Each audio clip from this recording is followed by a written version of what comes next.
And we're live. What? Hello, hi. Welcome to my channel, and Already the welcome. worst host ever. Already. I never know what to do or say in these situations. Geez, I've Sorry, once the now. conversation gets started, it's fine, but it's like, hello and welcome to the show. Welcome to the hangout thing. That's I'm why going to I talk have a bit. now. That's why I have a bit.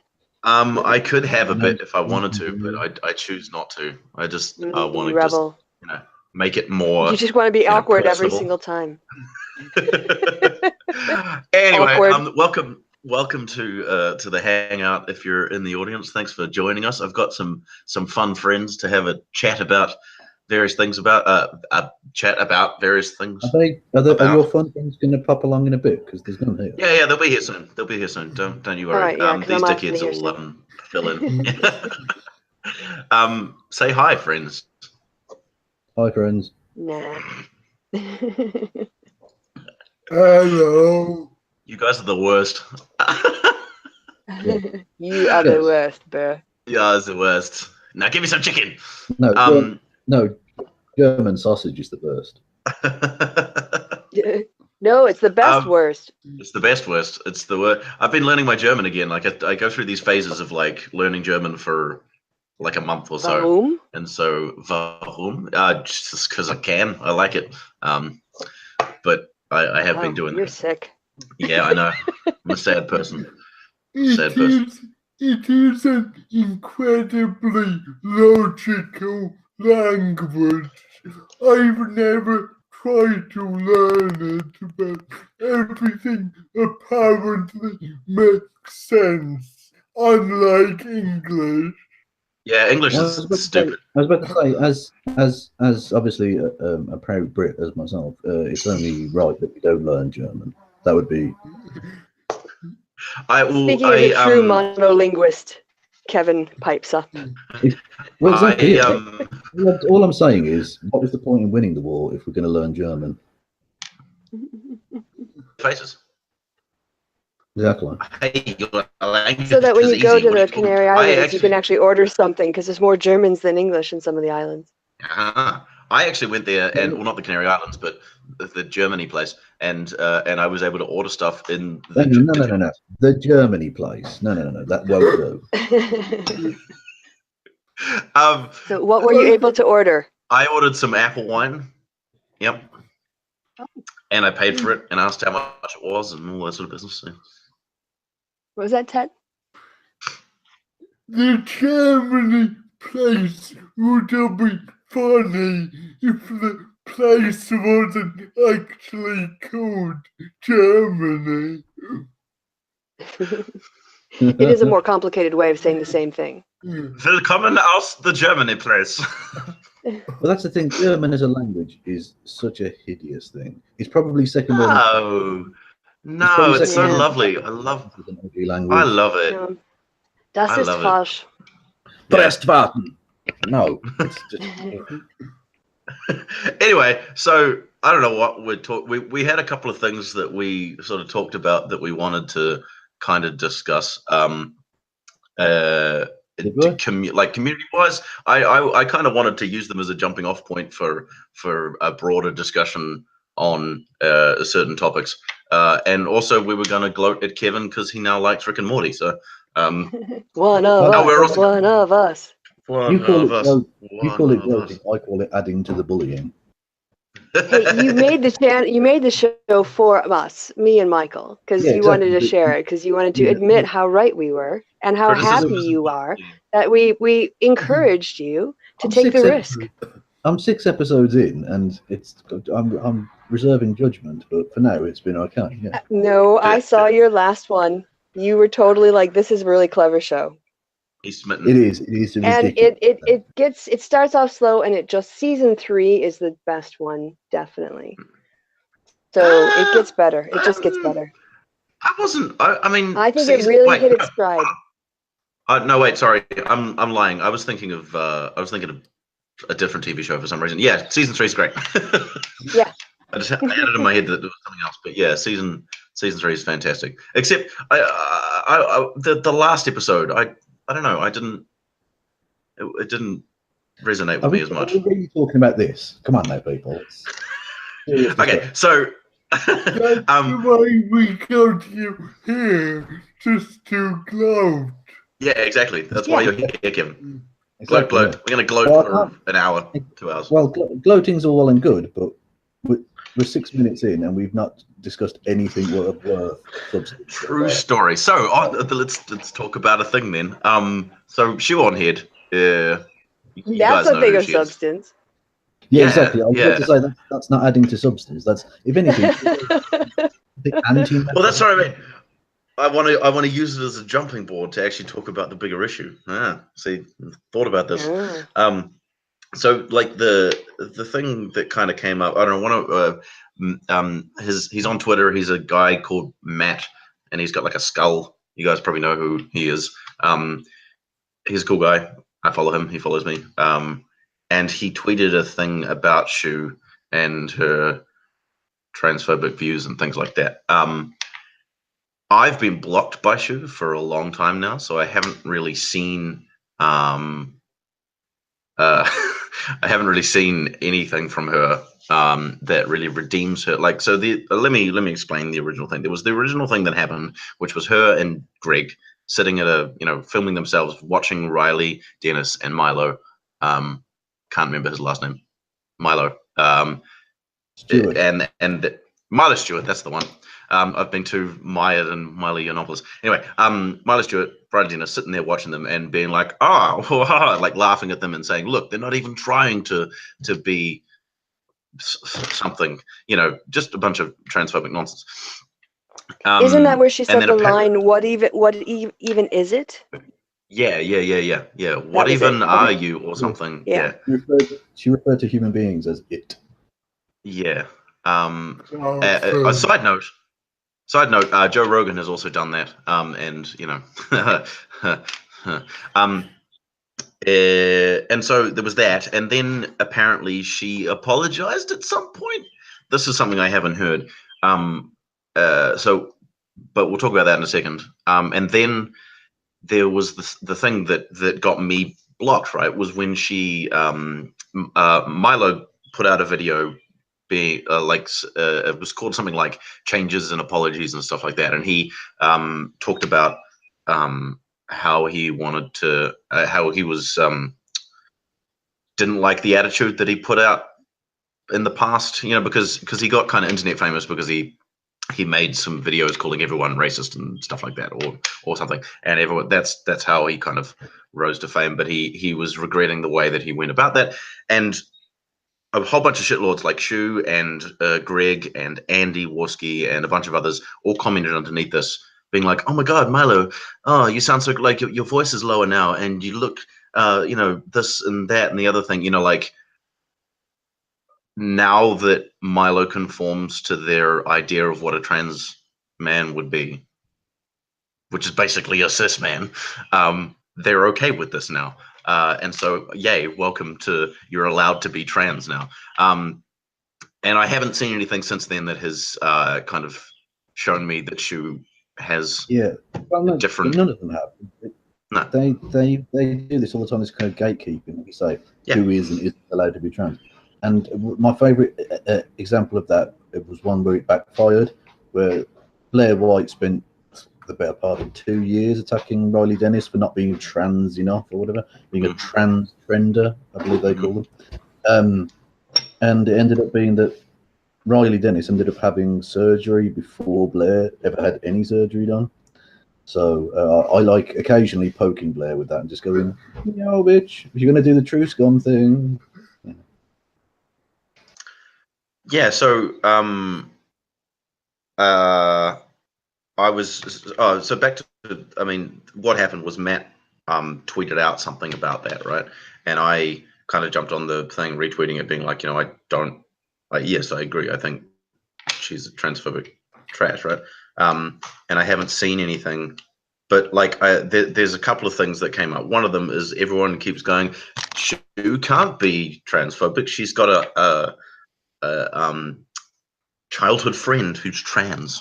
So yeah, great. And then also that she's apologized for the things that she's done.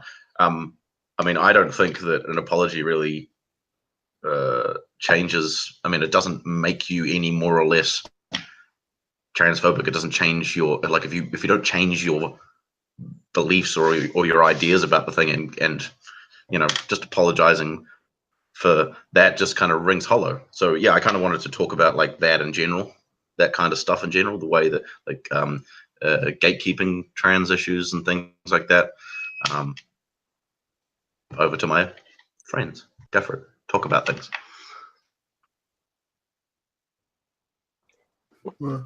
Did you want to call on somebody? Yeah. Resounding Go silence. Go to. Well, she was just saying basically, sorry I got called out. Like, normally people don't call me out to my transphobia, but this time I made it too blatant.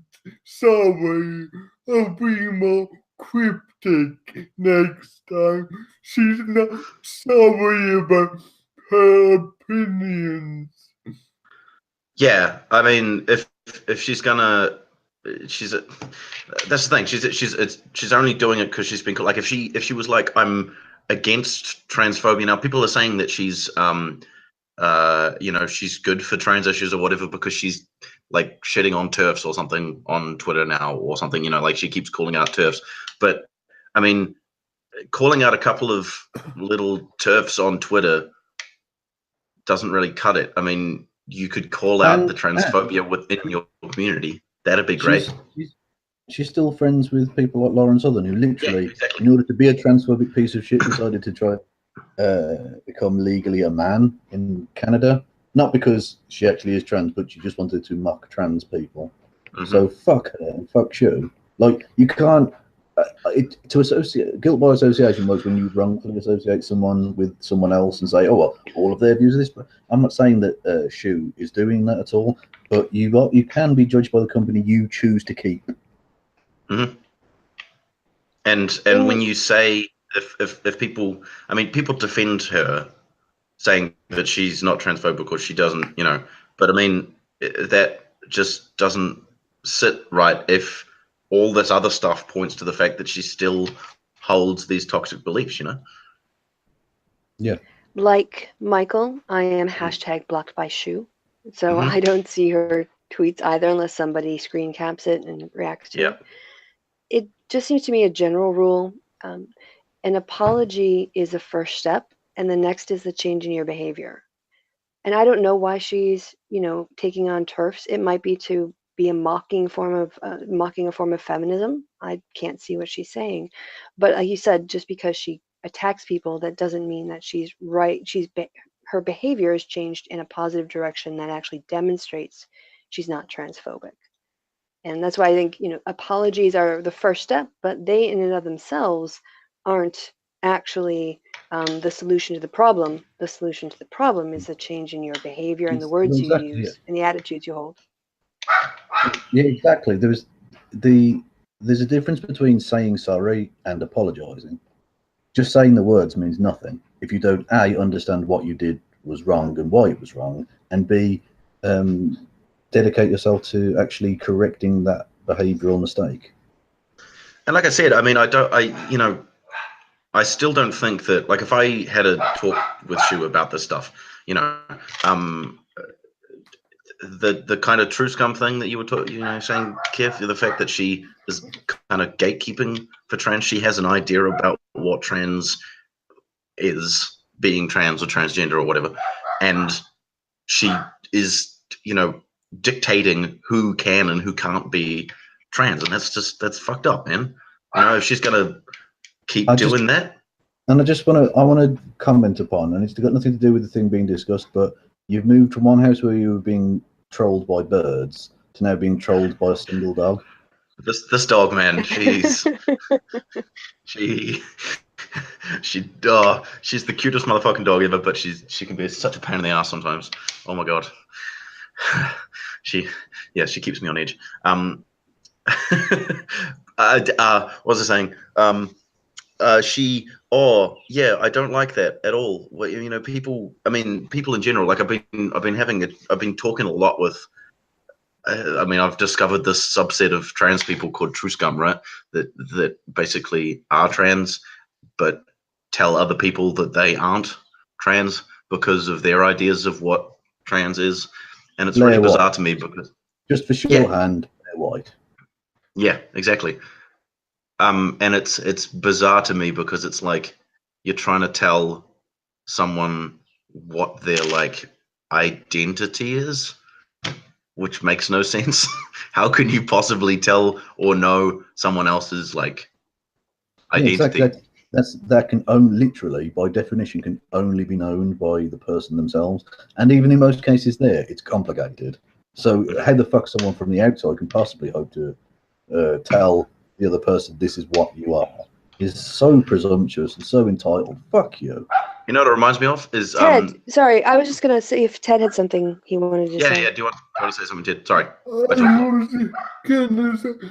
think that's what most dangerous about Blair White. She's trans, so people who don't know a lot about these issues think, oh, she's trans. What she's saying must be the truth. Yeah, and people use that a lot, right? They say, "Oh, she's trans, so she can't be transphobic," and I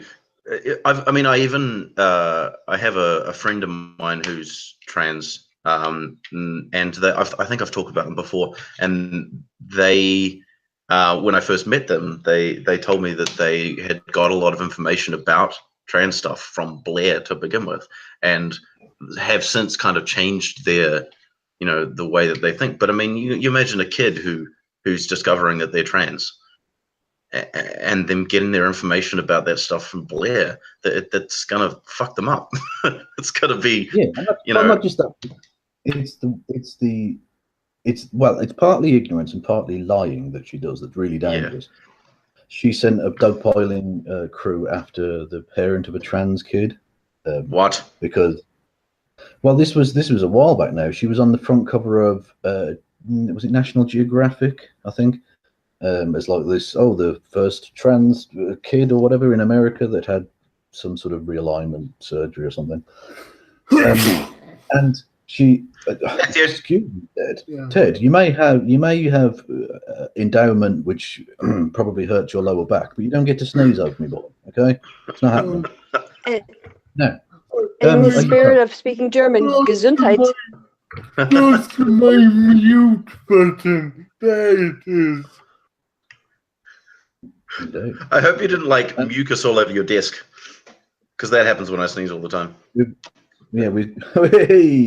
all been there. It was a ghost. It was a ghost. It was a scary ghost. All right. Enough spunk jokes. Jesus Christ. Right. back to Blair. Yeah, the trans kid. She said she put out this thing, and it was, like I say, it's partly willful ignorance and partly outright propaganda. She said in the article, it said, the mom is a trans activist, and so Blair put two and two together and said, well, what are the odds that a trans activist would have a trans kid? She's clearly like coerced her into being trans, or coerced. I think it was male to female, so I'll say her. I think that was the one. Although Blair probably misgendered her because she does that all the fucking time too. But the point was that she wasn't a trans activist who had a trans kid. She was from like a Christian conservative rural Southern Baptist fucking shithole place. And so she had no idea what the fuck trans was until her kid was trans. And then through that, she became a trans activist. This wasn't coercion. This was literally the experience of a mother going through the transition of their child. But Blair didn't correct the record. She hasn't taken that video down. She didn't make any apology for, like I say, leading a fucking dogpiling effort against this woman. And this woman who's done nothing wrong. She's just been supportive of her child during this incredibly difficult period in their lives.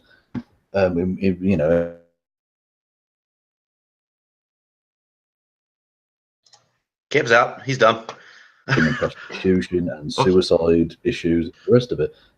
Whereas Blair taken the one example that she can find of like a successful, happy situation where the parents really stuck by the kid, or the mother did anyway. I don't know about the father.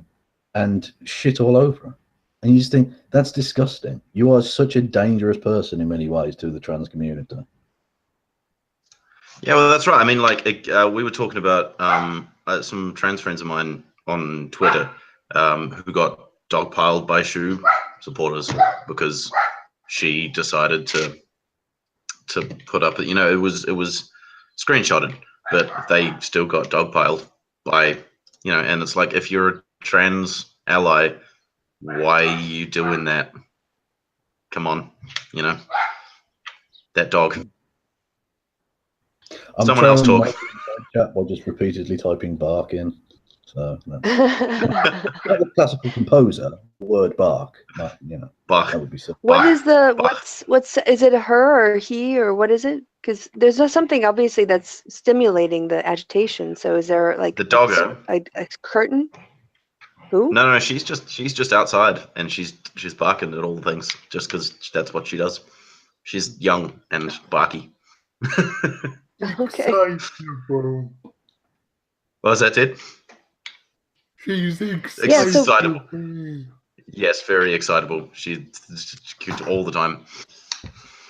You should sit her down and have a quiet word about drug abuse. That's because that's going to be an issue for young people. What were you saying, Christy?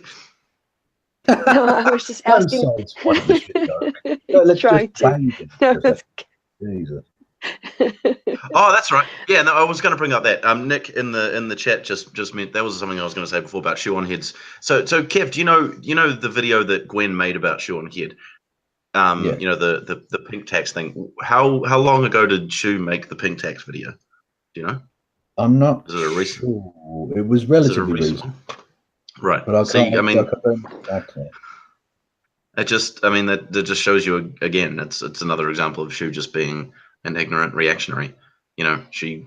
Well, it's not just ignorance; it's lying, because she says she claims to have read the paper, but she can't have done, and well, she can't have done, and then seriously and honestly said the things she said. So either she didn't. Didn't she claim hours? She'd spent hours on it. Yeah, which is just so obviously not reading true. The studies or whatever. I've spent hours researching this. I think she counted editing the video and taking the screenshots and watching as part of the research when she was cherry picking the information. Yeah. Sorry, that was my snarky bit. Maybe she's just a really slow reader. She's just really slow at reading, and she read the extract. You could make the argument that she's just really slow. But that's a different matter. So I mean, it's difficult for me. That video's gotten a lot of traction. I saw that Dusty Smith, I think, tweeted it out, and Vadim tweeted it out. Gwen's video. Yeah, maybe it wasn't Dusty. I think that's right. If I'm wrong about one of them, it's Dusty. But I'm pretty sure somebody surprising took her to task over it. Well, Vadim definitely did. I don't know about Dusty. Oh, hold on, so Dusty's getting quite woke lately. Did you see the tweet he put out today about being the man you want to be? You want to be feminine, that's fine. If you want to be masculine, that's fine. Don't give a fuck what society thinks of you. I thought, oh my god, Dusty's. That's actually a really cool thing to say. Awesome. It's weird because I remember him being like super kind of racist and awful. He's the territory of Holocaust denial. Like literally, were the Jews asking for it? And now he's all of a sudden like, actually like relatively woke. And I think it's weird. I mean it's great. But, he called out Bearing a while ago. Yeah, he was in that hangout with him, right? No, this is about the same-sex marriage vote, I think Ted's referring to. Oh, yeah, that too. Yeah, he did. Yeah, there was a back and forth between them in video responses, wasn't there? Yeah, that's right. That was great. Yeah, because I think we all kind of jumped on him when metaphorically jumped on him. Well, this is, I mean, the thing I was talking about earlier with on the polite conversations. I don't know if I mentioned I was on. It's very prestigious. And we were talking about the community is morphed into they've started to become the thing they despised at one, or not necessarily despised, but the very people they would respond to and mock back in the day, like people like Jordan Peterson would be, they're now like friends with. And the Bearing coming out against gay marriage thing was another example that back in the day, that would have just been like, oh, you're against gay marriage, fuck off. Whereas now, people are like, well, it's a free speech and shit. Oh, no, it's not, you twat. It has no impact on free speech whatsoever. Can I go back to the Dusty thing very briefly, just to say that I think it was the progression in my Twitter feed was that I would see people retweeting Dusty. And then I saw things that he was saying that I found because he was reacting against Trump and, of course, against like the Republicans and the healthcare and stuff. And it got to the point where he was saying so many things that I was finding interesting. I followed him. And then, you know, once in a while when I would see his tweets come up, I'd be like, Dusty? Damn. What? Like, that's like, wow, I wouldn't have expected that. And this may be a bias, but from you. And he just kept sort of like defeating the stereotype. Now, I'm not always agreeing with him 100%, but I find myself agreeing with him way more than I disagree with him. I get the feeling that Trump was like a big removal of a smoke screen.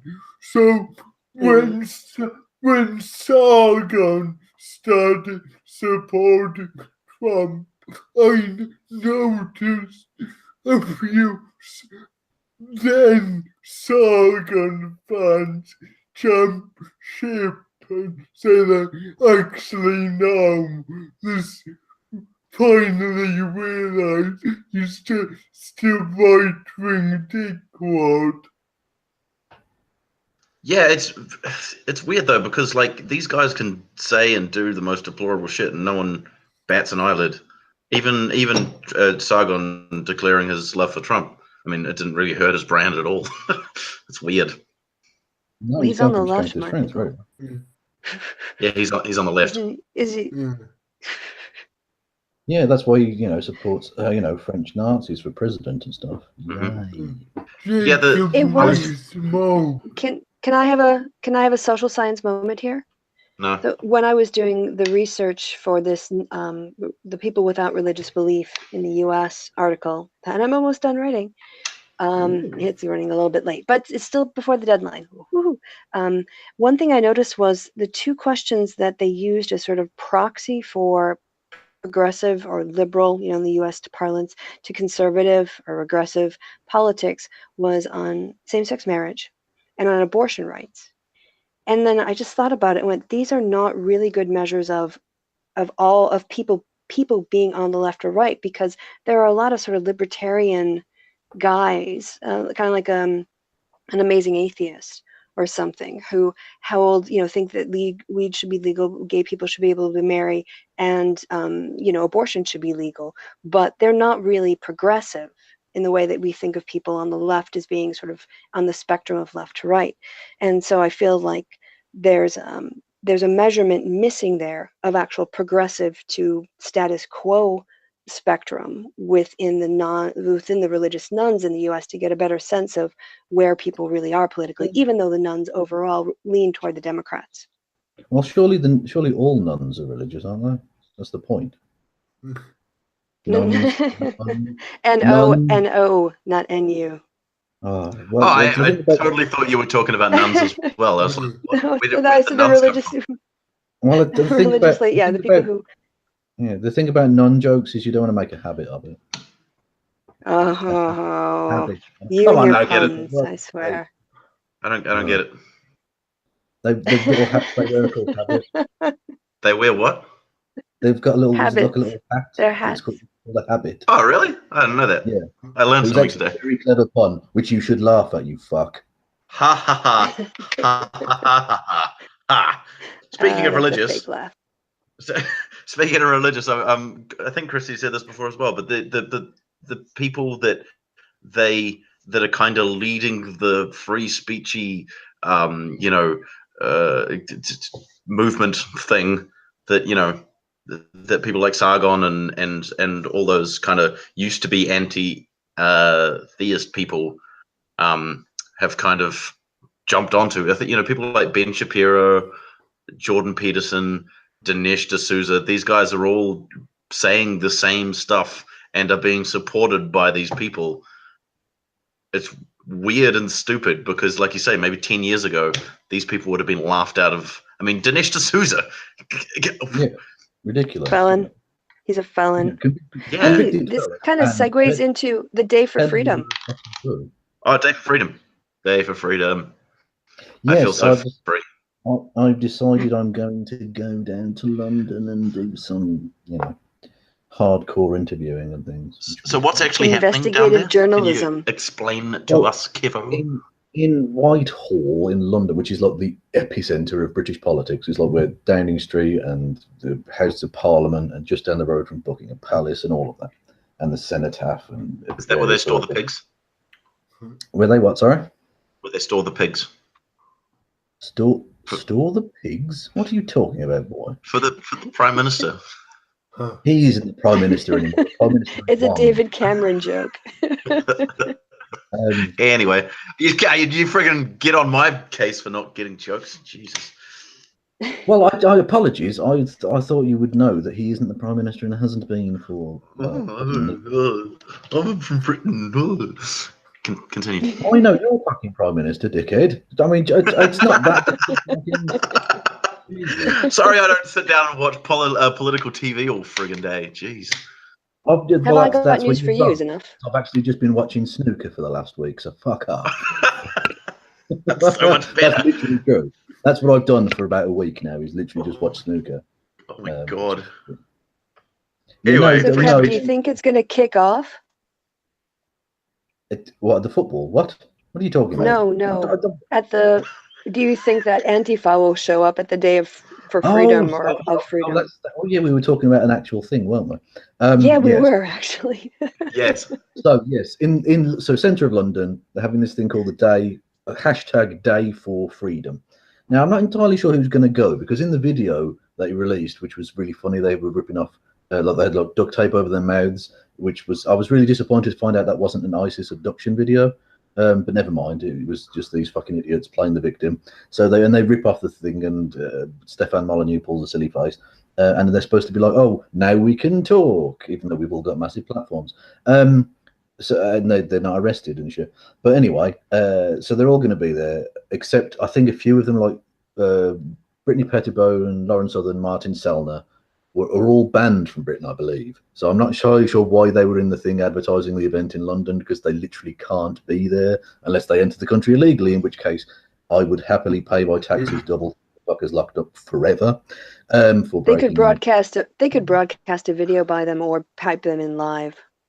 Is this a response to those guys not being allowed into?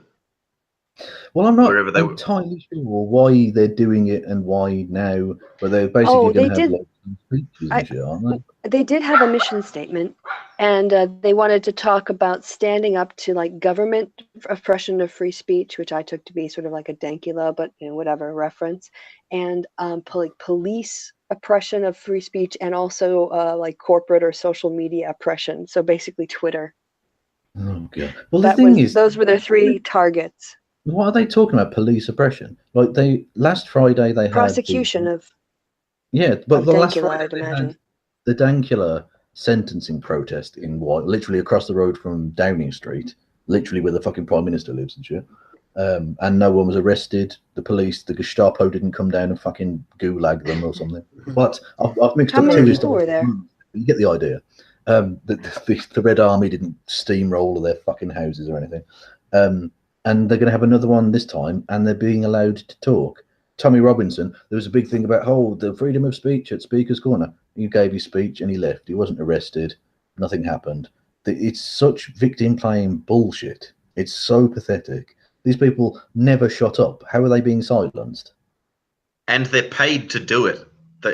They have huge Patreon account thingies. Exactly.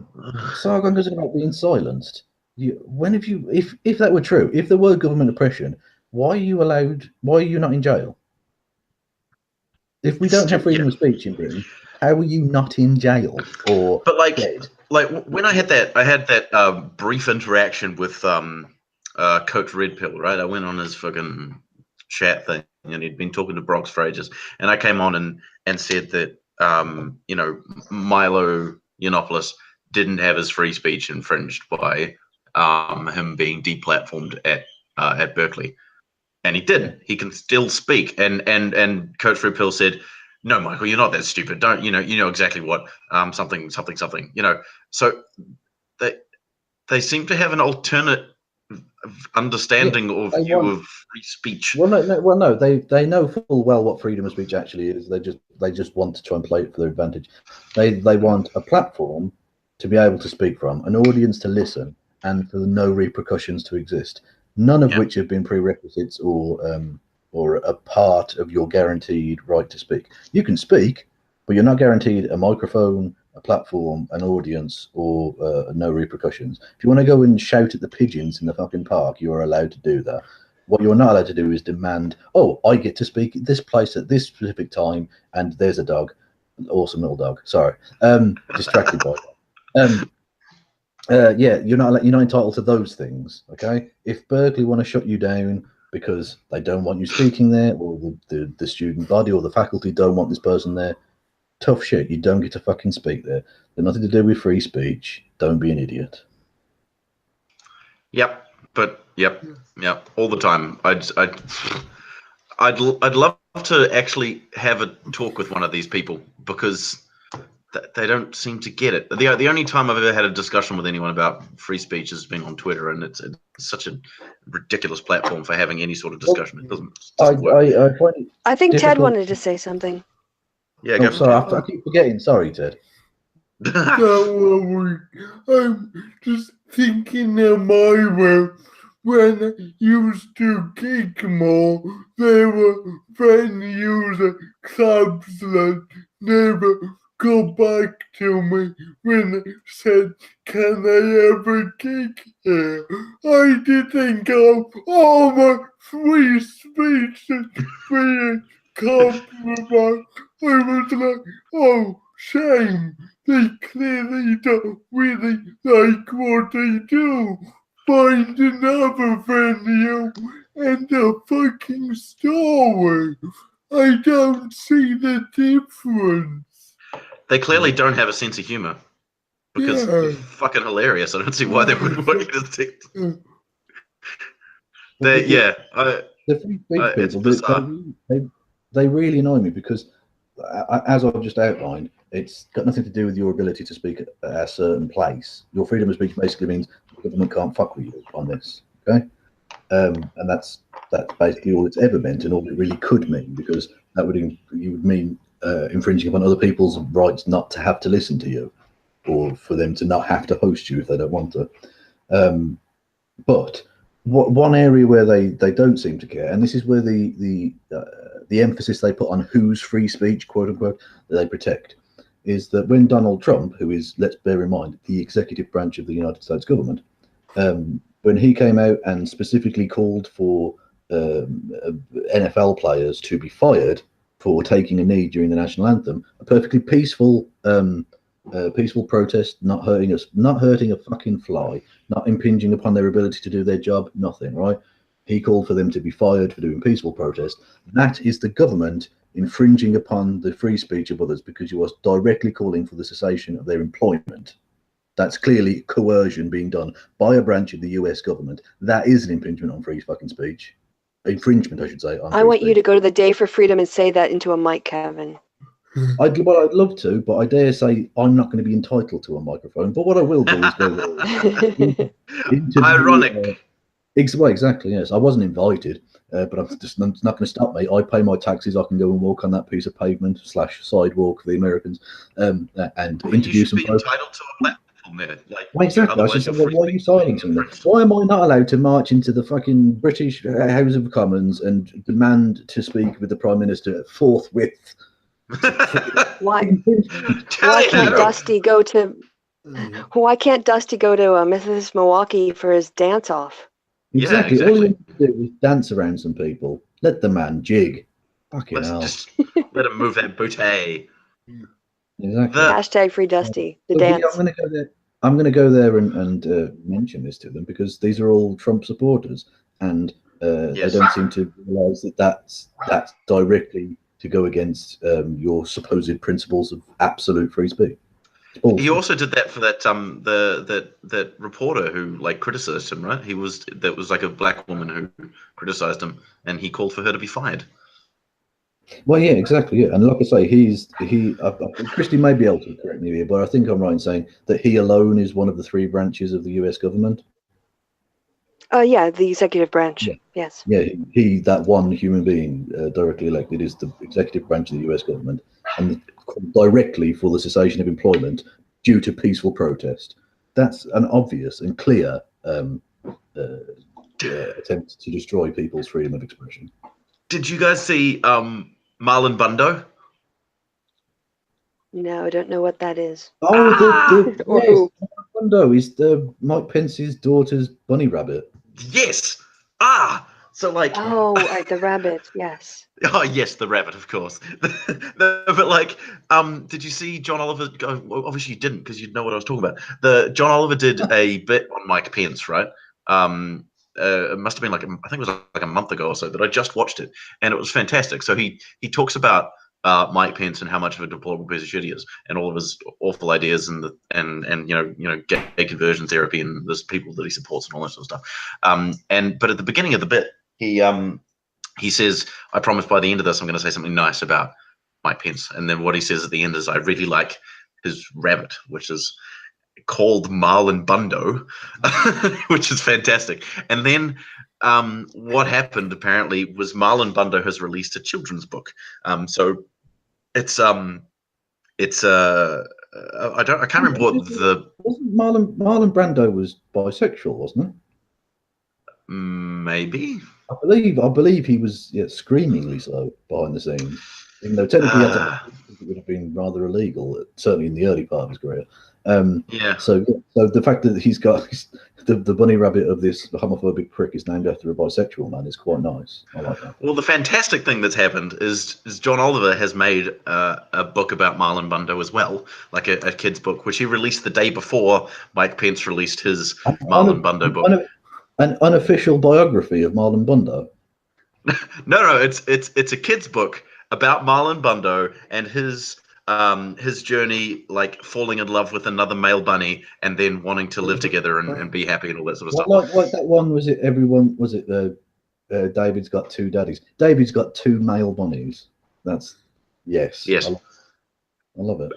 It's fantastic. It's like they do a preview of the book on the show, and it's got like an audio book read by people like Jim Parsons and the ginger-haired guy from Modern Family, and a bunch of other people. And he's bought out the domain name called betterbundobook.com so that you can sell the book. And the book, the proceeds all go to like to helping gay people and like HIV research and things like that. So it's just all a big fuck you to Mike Pence. It's fantastic. Well, I like to think that he stole that idea from me when I gave the Nazi money to the Holocaust Museum at Auschwitz. Yeah, you probably did. You probably did. Yeah. I'm not saying he owes me royalties for the idea, but a shout out wouldn't go amiss. Yeah. Nice fucking dog. That was great. Yeah, the dog agrees. Yep. But John Oliver, give Kevin a shout out. Exactly. I mean, we're both from Birmingham as well, so let's have it right. You know what I mean? Yeah. There was something else that. Oh, Christy, you got shouted out by a rather famous person. I did. Would you want to talk about that? This is ridiculous. Yeah. So I was going back and sadly. Oh, yeah, Ted, did you want to say something? No, I was just laughing because I know what's coming. Right. Fair enough. I've been going back and forth on Twitter. He knows what's coming. Go ahead. And it's not Kevin. Boom. But we were going to talk about tits. That's what she said? Oh, good Lord. Right. Why have you got a glory trail? What's wrong with you, man? You don't shave, do you? Why haven't you got a glory trail going on? I don't know. Just... That's poor quality. That's poor quality pubing. Anyway, sorry. I've got an actually curious. Why are we delaying Christy little story here with nonsense. Because I'm politer than you are. You are. I've been going back and forth with. I'm just going to keep going now. Dankula fans on Twitter, and after several back and forths, I ironically tweeted because I was so tired of hearing about it's the context. The context means it's not racially hateful. The context, the joke means that it wasn't really meant to be taken that way. And I just went over the top and I said, expecting Dankula fans to be pressing for legislation to use "it was just a joke" as a legal defense for murder and rape and and saying hateful things and other things because because context.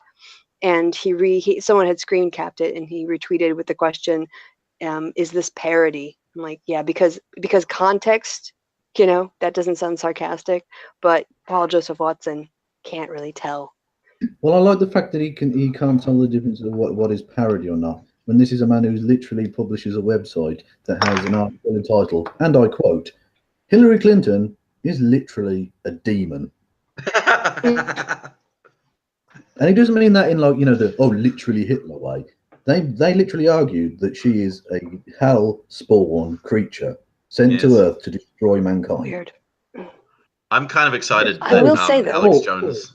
Paul, look at yourself in the mirror and decide whether you're a fucking parody or not. Yeah, I mean, just sometimes you forget just how stupid he is. Yeah, and then he reminds you. He portrays himself like the sulky, forward intellectual, so he kind of tricks you and you think, you can't be that stupid. But then he says something and actually, you are. I remember when he was going on about it was when Eminem came out with an anti-Trump rap, and everyone, oh, god damn it, yeah, the New Zealand accent, and everyone lost. That's Someone was actually saying word for you to say. Someone in the chat was saying that earlier. They wanted me to say Eminem, and I didn't even plan that. It just happened. Damn it. But like the right wing blogosphere lost their shit when Eminem came out with this anti-Trump rap. It was like a shut up, Kevin. and they were going on, like, I'm pretty sure that Paul Joseph Watson made a full video about it, about how disgraceful it was that Eminem did this. Damn it! That he did this like anti-Trump speech, right? And that's not what hip hop should be about, such and such and such. And I'm like, are you kidding me? How are you this stupid? Same set of people who, like I said, told Eminem to keep it, he should stick to rapping, and they just Laura Ingraham told LeBron James to just keep slam dunking or whatever rather than talking about politics. But yet when they elected a fucking reality show host twat as president, and secondly, whenever someone like Rosie O'Donnell or Kanye West comes out on their side, all of a sudden the opinions of celebrities really matter. You can't silence the celebrities. The celebrities. Fucking people. I mean, it's because the media is controlled by left wing people, and the conservatives never get a chance to talk. So when they do, it's important. So yeah, the left has a stranglehold on media, according to Ben Shapiro. According to Fox News. Yeah. Sorry, Ted? Yeah, Ted. I've noticed what really gets the shitloads angry is when comedians who are a bit edgy take a left-wing stance.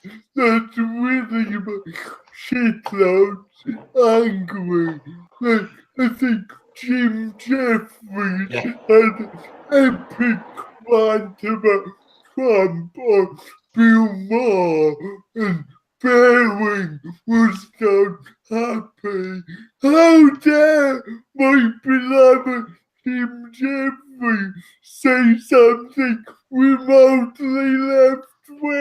Wow. I remember when that happened. I think I saw that we might have done it during Bearing Bingo or something, and the whole Jim Jeffries thing came up, and I was like, lol, because I think he said some stuff during some one of his stand-ups or whatever that was kind of left-wingy and stuff, and Bearing was upset about that. But now he's got a show on Comedy Central, which is basically it's all cool progressive-y left-wing kind of stuff. Yeah. And before we move off Paul Joseph Watson, I just want to at least say that I didn't even notice he'd done it. Like, I saw someone had made a post about it, and that's how I learned about it. But I wasn't dogpiled. Well, at least, with all the Dankula defenders coming at me just for having an opinion they didn't agree with. I didn't notice it. But maybe it didn't catch on Twitter, but at least in that case, I didn't actually get any kind of serious dogpiling or harassment out of that. The whole "it's just a joke" thing is stupid as well. Like, I mean, I tried to point it out by saying, like, if I came out and said, "What did Chew on Head and Greg start spouting the N word a whole bunch or something?" Or maybe it was the R word. I can't remember. During a thing, no, they say the R word all the time. Must mean the N word. During like I don't watch Chew. Sorry. I seem to remember that was anyway. Beside the point. If I made a joke by calling some African American people the N word and was like, "It's just a joke," doesn't stop it being racist. It's to deny the power of a joke. But if jokes had no power at all, why would people even bother listening to them? If they don't carry some sort of cultural baggage with them and some sort of force and power. People pay good money to sit like half a mile away at the back of the fucking stadium to watch certain, comedians tell jokes. If it's just a joke, why would you even bother? Yeah, but it would be remiss of us not to mention, when bringing up Paul Joseph Watson, the fact that he had such a thing about the soy boy thing and clearly didn't know that gold contained soy. That was delicious. It was absolutely delicious. Well, I said to David Sherratt that he might be going to London for the thing as well. We should meet up specifically and bring soy lattes to the event. You need to do lots of soy stuff. Just like get lots of. Well, I don't know, just walk around with a thing of soy milk and just drink it all the time. Well, I was thinking about doing like a kind of SJW baptism thing with the soy milk and like spritzing people, but that might be controversial. Did you? Oh, you guys know the internet comment etiquette guy, Eric? Yes. I know of him. I don't know him personally. Oh yeah, but his channel, like, did you see his soy boy thing? Yeah. It was great. I love that guy. He does really great videos. Watching ContraPoints pour milk over herself in the bath. That was a deep moving. Disturbing. Because it was Jordan Peterson, it was like really distracted. My pants were deeply disturbed while the event. Lol. Jordan Peterson. Did you guys see the Three Arrows video about Jordan Peterson doesn't understand Nazism or Nazis? It's on Can't remember. No, good video. Go watch it. Very good. Okay. But I will. Why do so many people not see through him? I mean, he's massive, and they don't get why. Because Benny Hinn is massive. If he's wrong, he's not wrong. He's just out of context. You've got to take the entire context of what he's saying. In other words, watch all of his 7-hour-long fucking Starfests, read all of his books, and then he's still not wrong. So it's fine. Just he's right all the time. Well, it does Christian presuppositionalism.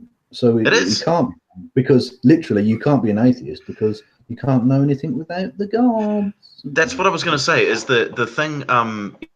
People trying to tell you what your identity is reminds me of this time that I was talking to a Christian presuppositionalist, and they were telling me that I do believe in God, because I just have to. Like I was an atheist. This was an atheist. It's innate. The love of God is within all people. Yeah. And so they were literally telling me that I do believe in God. I'm just denying it. And I was like, that is some. Are you seriously telling me what I believe? That's some fucked up shit. Well, exactly. Well, I mean, I can definitely say I felt the love of Jesus deep inside of me, but it was a Mexican guy, and I wanted the money. Okay, that's all I can say. Nobody fucks with the Jesus. When it comes to Peterson, he seems to want to have it both ways, because sometimes what I've seen him describe more of a mystic. What? More of a mystic idea of God, like a sort of an essence, a way of being, not a personality, not a sort of force in the universe, independent of other forces in the universe. And then, but if he says something like what Kevin, the presuppositionalism, you can't go for mysticism is sort of premised on the idea of human consciousness and experience, and so he wants to say there's something pre-experience that gets away from that sort of concept of God that he was talking about. So it sounds like he kind of talks out of both sides of his mouth, really. Yeah. I talk shit. Either way, he talks utter bollocks. That's all I can say. I mean, lobsters. If you look at lobster hierarchies. Did you see the fruit thing he was talking about? No. About women wear makeup because it reminds men of ripe fruit. What? He's a mental case. He's a fucking mental case. It's apparently because a plump ripe piece of fruit is visually appealing, so women do that to make themselves look more like fruit. I also have to object to his characterization. His characterization of men as represent being order and women represent being chaos or whatever. The dragon of chaos. Just like, the thing is, I'm going to go for the stereotype. You go through, sort of any college dormitory, and you compare the orderliness of the rooms, and then look at the gender or the sex of the people, and then you try to do a scale of orderliness. Most of the problems I see in relationships when it comes to housekeeping is not that he's way more neat than she is, and that's a stereotype based on a generalization. But I have to say, my pubic bush is incredibly messy, so clearly he's wrong. You don't go for the backsack and crack? I can't vouch for that. All right, sorry, guys. I spoke all over you, didn't I? No, I just said I can vouch for your bush being messy. Well, if you're going to ruffle it all the time, Ted, what do you expect? There's a lot of happy love going on here. Hey, oh geez, oh god. Sorry, things just making noises over here. I've got some questions from the audience. They're not serious, but I've got some. Kevin, how many Mexicans have you had inside you? Dos. Okay. Michael Rowlands, can you not wear your hat like that? Okay, sorry. Will any of you marry me? Reminder, if you're not, you are bullying me. Hang on. Even turning it forward, you had to wear it at a slightly douchey angle. Well, look, if I wear it this way, I look like a square. All right? Look, that's true. It is a very flat cap. Hello. Very flat brim. Hello, my name is Michael, and I have been to Brooklyn, but I didn't actually buy this hat from Brooklyn. You're not even from Brooklyn. No, I bought this in Hastings from like Cotton On or something like that. It's you're not like my American homegirl straight out of Wisconsin.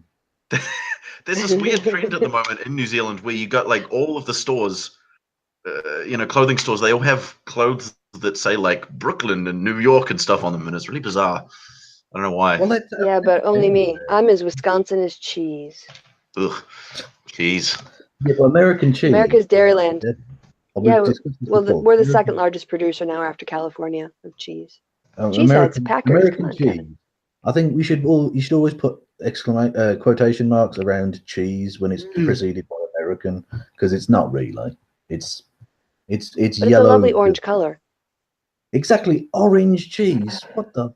It's an abomination. Yeah, that's it's weird. Like the filling you find on the top of yogurt.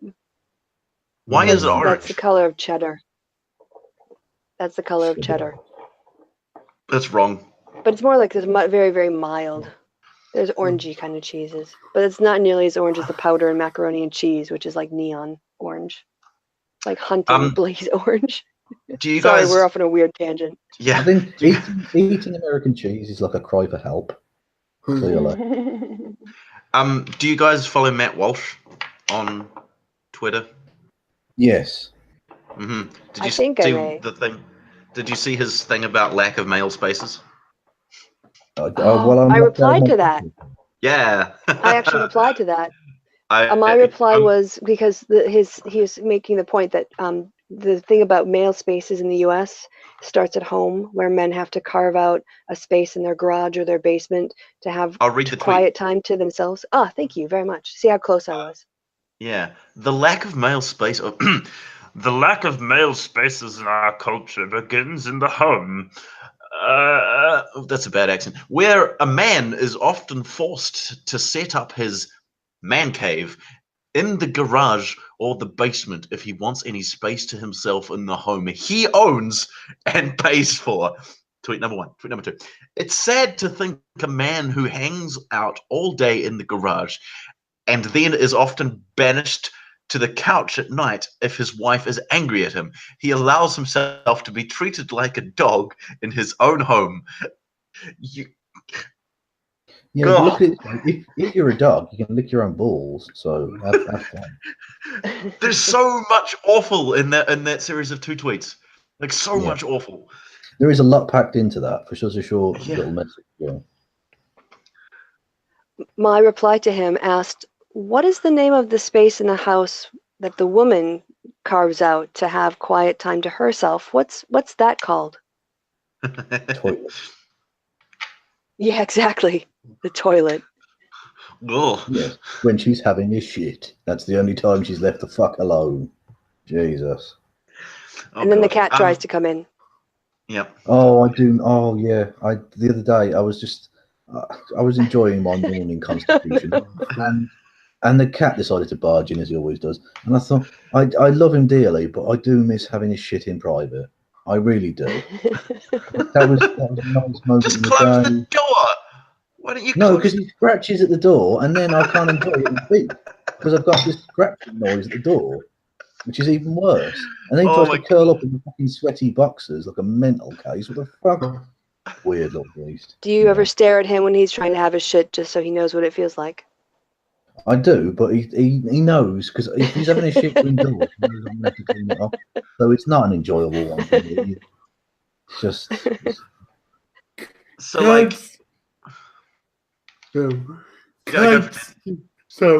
Cats don't care. He'll be like, yeah, and... Cat, yeah, I had to lock up the cat flap in my house because Rory, being the incredibly fiercely territorial beast he was, let all the other cats in the fucking area stroll in and start pissing all over my soft furniture. Bastard. He came home from work and my house reeked of cat piss. No. Oh no. Oh no, no. So what gets that out? Does like Oxy stuff get that out? Yeah. I had to Febreze basically my entire fucking house.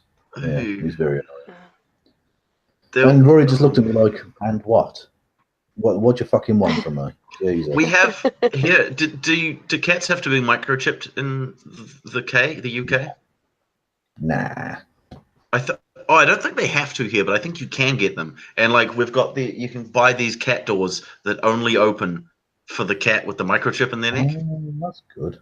Okay. Science. Can't they do that with a collar as well?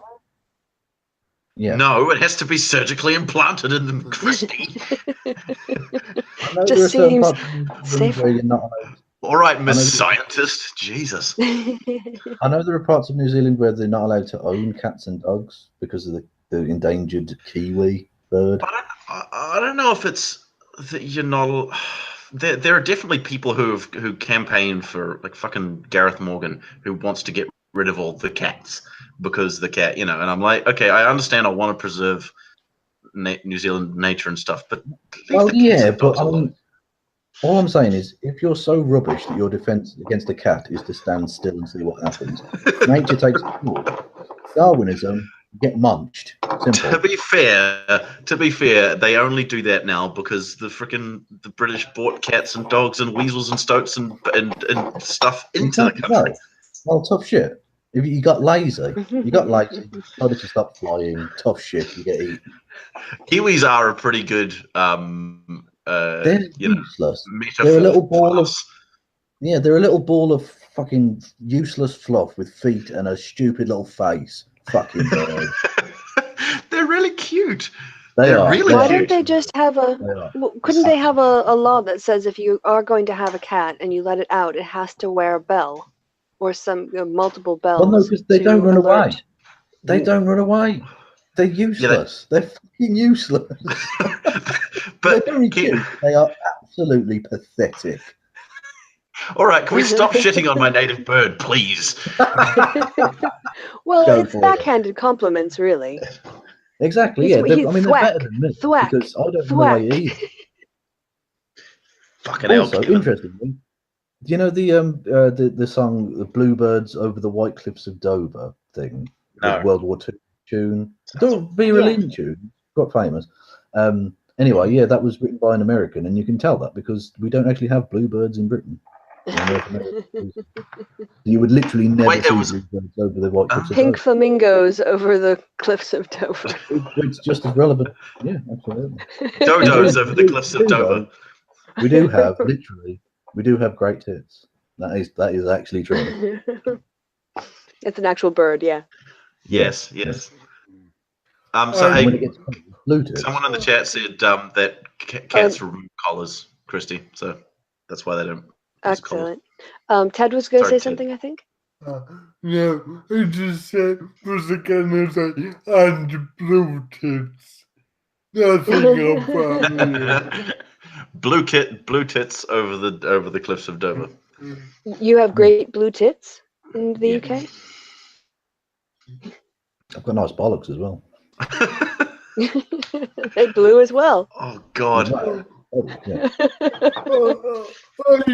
I remember a couple of years ago going to see my great aunt with my gran. We were all talking about birds, and my gran said totally innocently, "Hasn't your great aunt got good tits?" It was biting my lip, trying not to laugh. That reminds me, like just yesterday, I was talking to my mum about slurs, and I tweeted this out yesterday. It was but it really made me laugh because I was telling her we were talking about transgender people, and I was saying you can't say the T slur, right? And she was like, "What? Yeah, no, you can't say tits." No, but which is right because we both just said it. So I mean, that's trouble. So she said, what are you talking about? And so I says, I said the word, and she said that's a radio. What are you talking about? And I was like, what? And she says, apparently when she was a kid, they have transistor radios, and they used to call them that. And she's like, I used to have one of those. Yeah, they were called that here as well. Yeah, that was. And she'd never heard it used in any other context, and I was like, lol. Oh God. Oh God, we had another one. I'm going to mention it for the third time because I was on a certain podcast, and we were talking about sexist slurs from the manosphere, and there was another one that was brought up, and I'd never heard it before. Roasties. Oh yeah. I just discovered this as well. Yeah, it's absolutely horrific. It's supposedly basically it's a misunderstanding of female anatomy for a start, but yeah, it's essentially when the labia begins to look like it was described as an Arby's loose beef sandwich. Ugh. I mean, oh God. Well, there's I discovered a you know how Twitter's become flooded with these like hot takes accounts, and there's one called Roasties Takes, and I was like, what the fuck is a roastie? And it's basically incel what's the word lingo for a woman who has had sex. Basically, that's what it is. Yeah. If she's and she's used It's just nonsense. It's absolute misogynistic nonsense. I don't. I replied to Steve Shives put out a thing. He had an idea called Incel Plus, where you have incels plus they're not allowed to post on social media. And I said my counter proposal was Incel minus, which was incels minus access to oxygen. Yes, they are kind of terrible. Kind of terrible. But the good thing is that they're not gonna find a woman to have sex with, so incels are gonna die out through lack of breeding. Natural selection. Natural selection. But young Theodore, all I can say is, if that were true, how do gays exist? Oh, you got me. But hold on. I think the issue, because the issue is not that, you know, that they're not getting sexed because of any kind of, it's because of an ideology that they follow. Sex. That just reminds me of chickens. That's weird. Chickens? Sexed. It's when you decide what sex a thing is, or you find out. It's called being sexed. Oh yeah, so, true. Sorry. You hold them up and you incorrect use of language again. Colonial. Sorry. I wanted to anyway, the ideology will continue. If you know, I don't think that they will die out. I know you were making a joke, Ted, but you know, it's they wishful thinking. Yeah, I know. It's weird because they kind of perpetuate their own not to be sexed by just being awful. It is.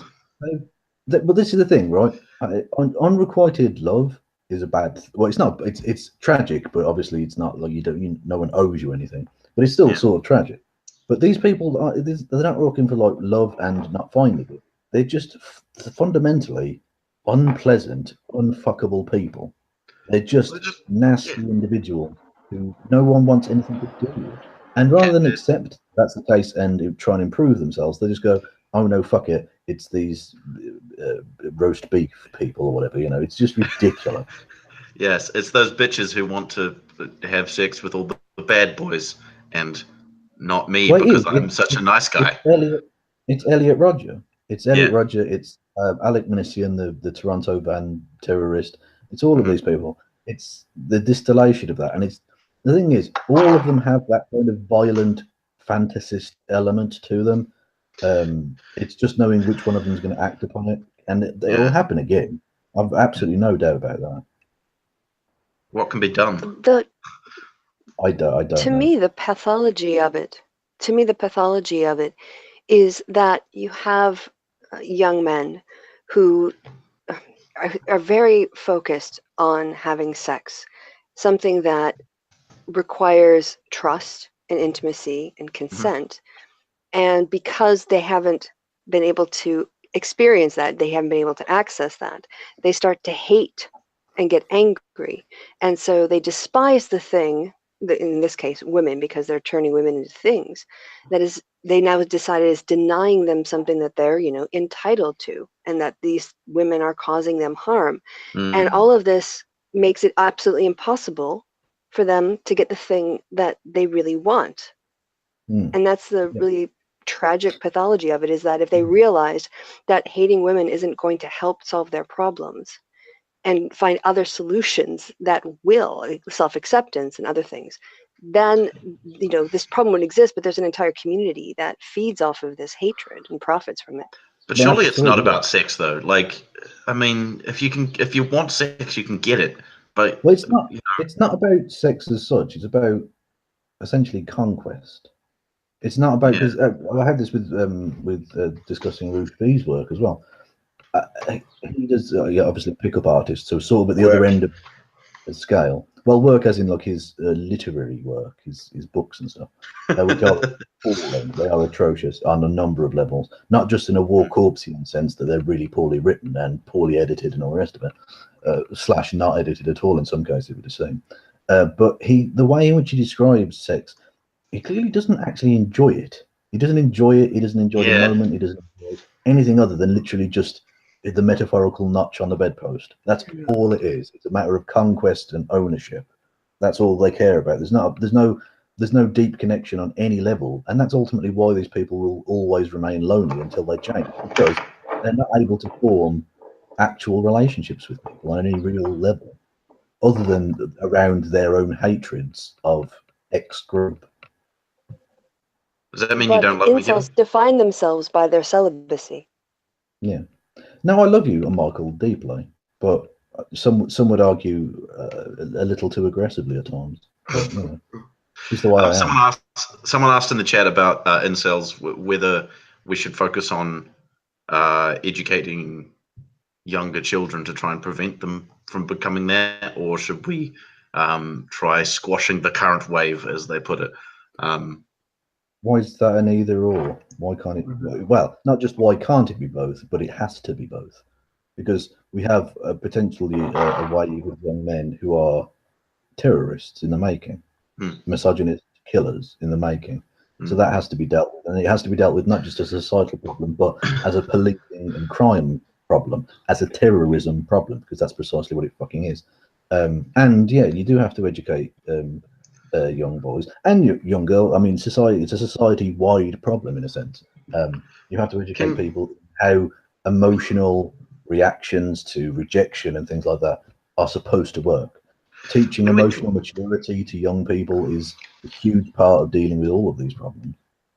When we refer to incel, is that by definition the people who are, you know, because you can be involuntarily celibate or whatever, but not, you know, not associate with that group of people, because you know, the term incel is the group of people that kind of, it's not a movement, it's a group of hateful pricks on the internet circle jerking over how much they despise women. But yeah, you can be an involuntary person and not an evil piece of shit. Yeah, of course you can. Yeah, so are they by necessity, like the incel that we're talking about, by necessity, are they violent, hateful, awful people? Well, they're violent in a fantasist sense. They all, virtually every single one I've ever encountered, enjoys talking about women in violent ways. Right. Whether they enact that, obviously I can't tell because I don't actually meet them in real life. But the potential is clearly there. The hatred is there, and in some cases, like I say with Elliot Rodger and Alec Manessian, in some cases the will to do it is there, and acts of terrorism come out of it. And it's been fun. And the thing is, it's not just that in of itself. It's the way in which these angry young men, and there will always be angry young men. There always have been. I went through a phase like that. I'm sure most men who ever exist go through a certain phase like that. The chemicals in your body when you're a young man are fucking potent. And that can lead to really great things, but it can also lead to incredibly toxic, dangerous, fucked up things. And so everyone goes through that to a degree. But what you have now is it congeals on the internet because you can find your core of hatred, whether it be you hate Muslims or women or the gays or the trans or whatever. You can find your little niche somewhere and have a little echo chamber circle jerk situation where it's self-reinforcing nonsense where you only ever hear the same fake news.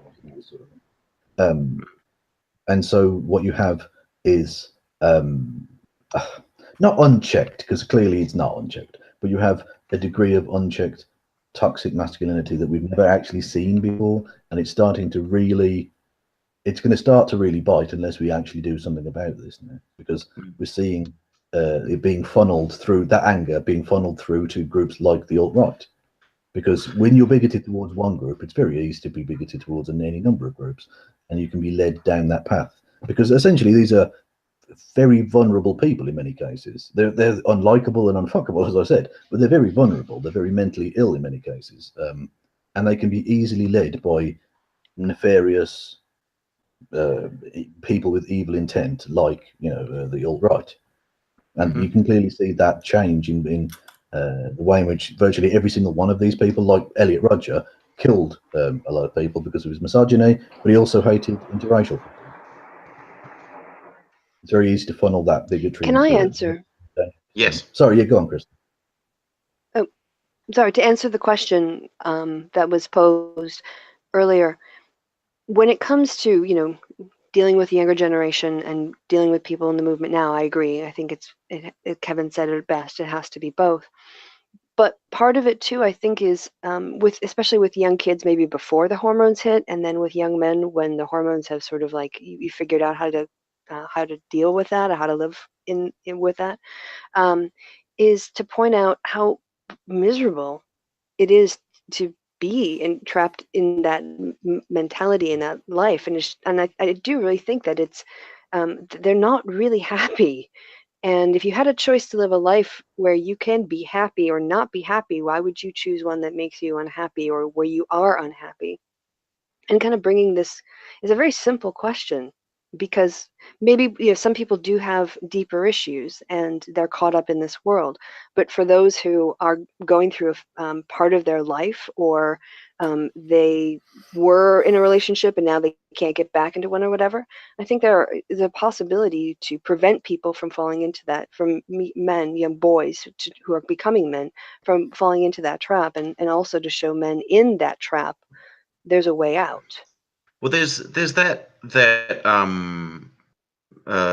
talking about being hateful towards women and all that sort of stuff that comes along with, you think about guys like Paul Elam and stuff who are like, they're not incels obviously, but they have come out of marriage or whatever, and now they're bitter and hate women kind of thing. So there's like the post being in relationship thing, and that same kind of stuff that you hear from the incels, coming forward from these kind of hateful MRA idiots as well, Well, Leto Anor actually makes a very good point in the chat, that it isn't just a matter of the incels or whatever, because the stat she gives, and I presume it's true in most Western countries, that the leading cause of death for women between the ages of 19 and 44 is being killed by your male partner.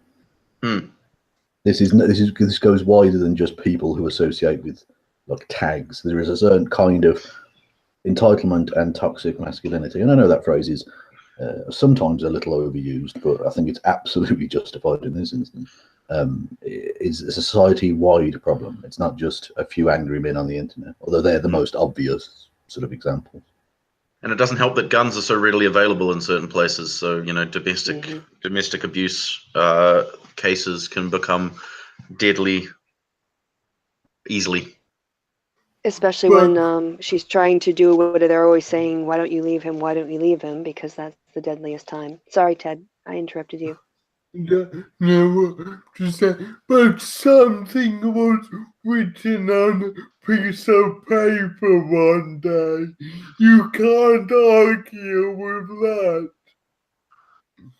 Sorry, what was that? I missed that. Can you say again? The amendment. Something was written on a piece of paper one day. In the 18th century. You can't argue with it.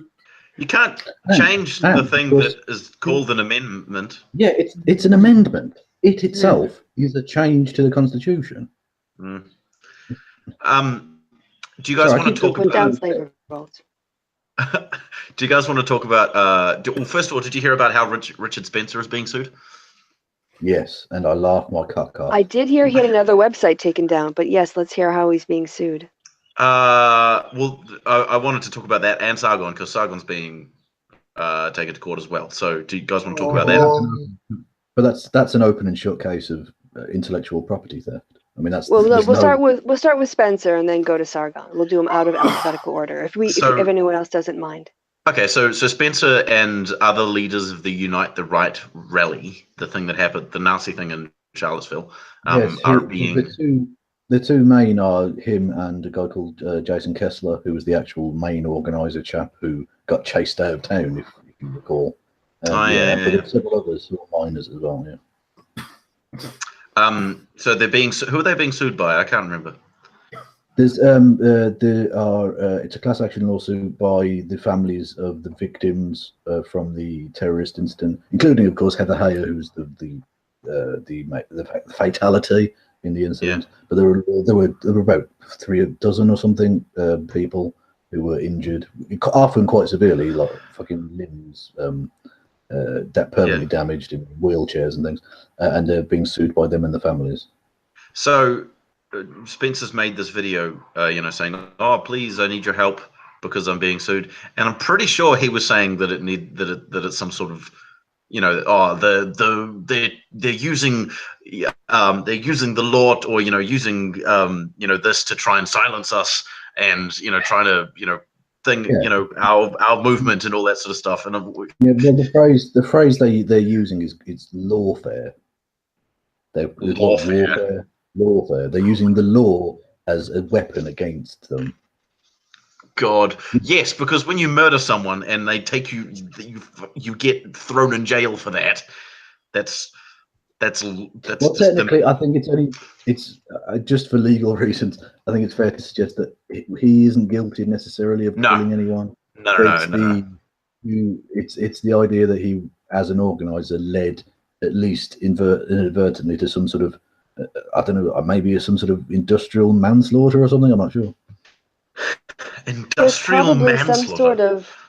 There might be some. I think there have been situations where, like, people who were in charge of a group event were also seen as sort of in charge of protecting public safety at that event. So that might be. Exactly. That's what I mean. Yeah, exactly. So it's sort of inadvertent. Like incitement or something. Well, not just it's incitement. More like legal. Sorry, Kevin. You go ahead. Yeah, I was just going to say it's not a matter of incitement. It's that when you organise an event, you are responsible for what happens at that event. And if a fucking terrorist outrage is performed by one of your guests at the event, it's at least in part your fucking responsibility to make sure that you don't have terrorists at your events, basically. And so whilst I dare say it's going to be, it would be impossible to get like a criminal conviction, suing him is perfectly plausible. Yeah, this is a tort. This is a case of in civil court, not a criminal case.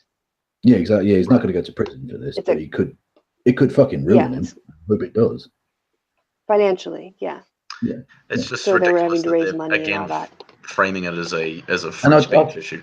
I found it funny again that and quite heartening in a sense that he found it so incredibly difficult to find legal teams that would actually take on the case. They literally said, "No, we don't." And these are people who like defend murderers, rapists, pedophiles, the works. And they looked at him and went, "No, PR disaster. We're not touching you with a barge pole, mate." Wow, you are a pariah, sir. That's fantastic. Yeah. I mean, yeah. And I just have to say to him, Richard, are you still sick of winning? It's like Lawrence Southern and they're defending. You know, what's that thing called where they're defending Europe or whatever by putting up Identity Europa. Yeah, where they put up like a small plastic fence, and they've 5 foot high. And actually, but as someone pointed out, it's actually brilliant. It's like 4D chess because any immigrant fish trying to get over the Alps going to get caught in that net. Definitely. People, I mean, fully grown human adults are going to be able to step over it like it's not fucking there.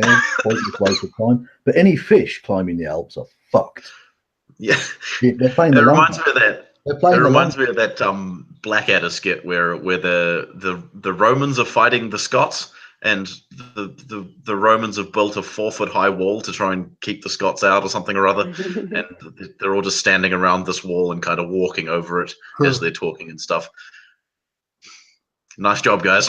You nailed it. And apparently they've stopped seven immigrants from coming into Europe. Winning. Also, fuck you. All those at the same time. Oh.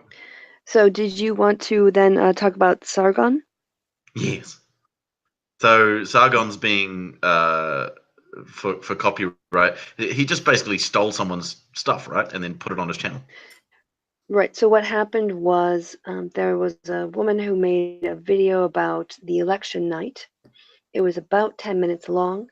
Mm-hmm. Sargon at the time was putting things, mirroring, one might say, on the Thinkery channel.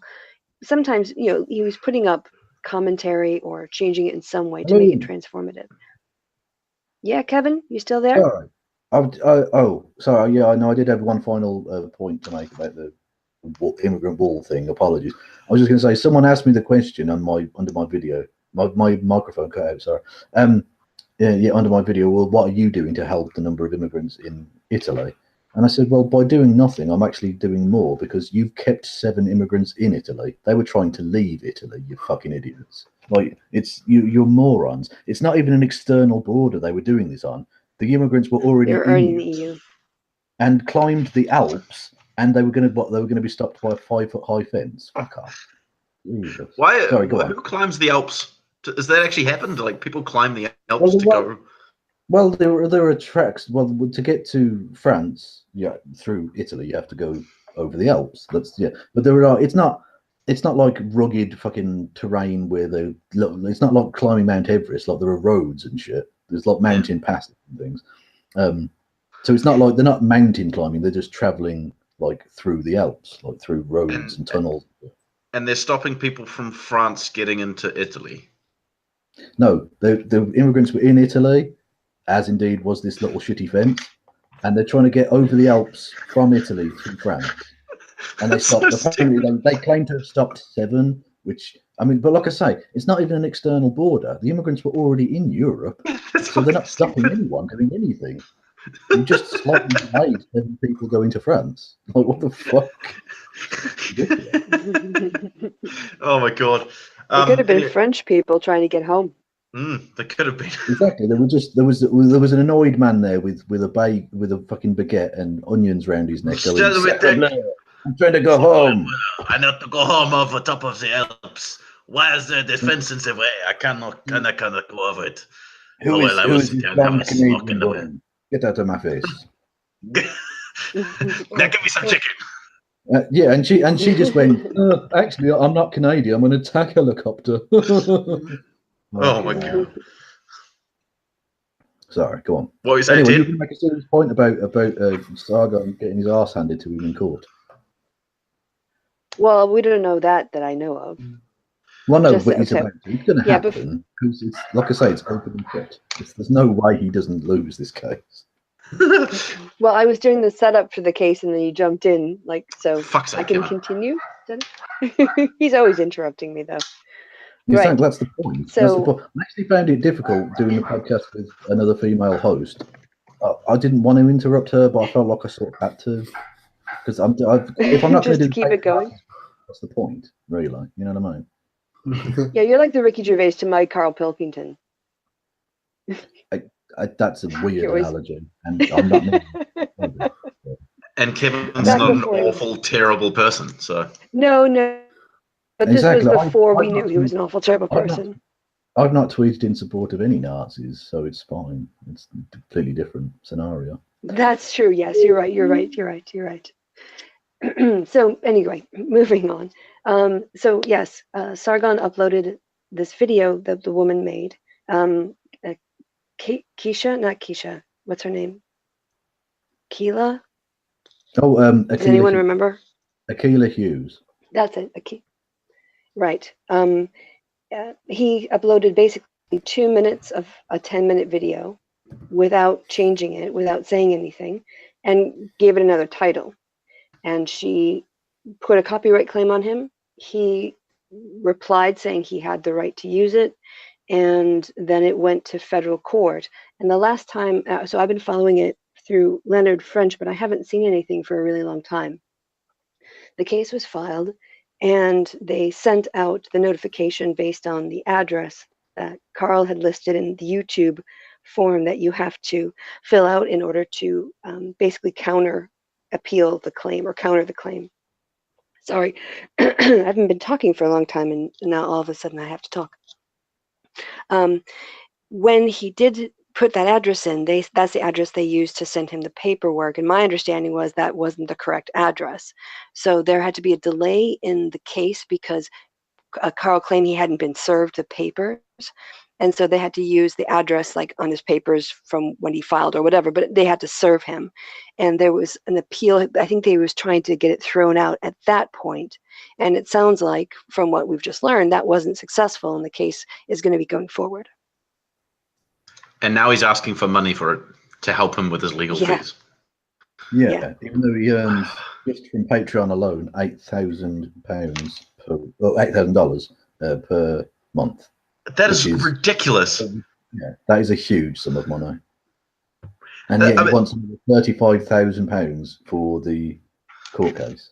Like I get like a quarter of that for working on the cruise ship. So like constantly being on a ship for 6 months, I get like a quarter of that every month, and he gets it for being an idiot.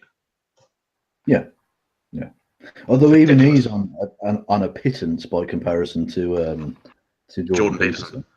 Wow, like 60 grand a month or something. Madness. Yeah, it was ridiculous. But yeah, sure, Jordan Peterson could be silenced. Why not? Exactly. I mean, he's only been on like several national television broadcasters this week, so I mean, he's clearly doesn't have any kind of platform whatsoever. What would happen to Carl if he lost this? Again, I think it's just a financial payout rather than he's not going to go to jail. Yeah, but like so there's two different types of charges from not charges but levels from what I remember. The first is just violating the copyright, and there's so many instances. He posted it on YouTube, he posted it on Twitter, and he posted it on Minds. Dang, it's getting late at night and I've been laying down. I shouldn't have been doing that because now I sort of stood up. Anyway, come on, Christine. My voice is cracked. Anyway, I'm just going to plow through. Then there's also sort of like malicious posting, which is sort of like doing it on purpose kind of thing. And that carries a much heavier fine. And that wouldn't be the original posting, but they could make a claim on the Minds posting of the same video and the Twitter one because he was complaining about being DCMA'd or copyright, on the video from YouTube. So he was looking, I think we talked about like $90,000 or something if it got up. And so getting close to 6 figures.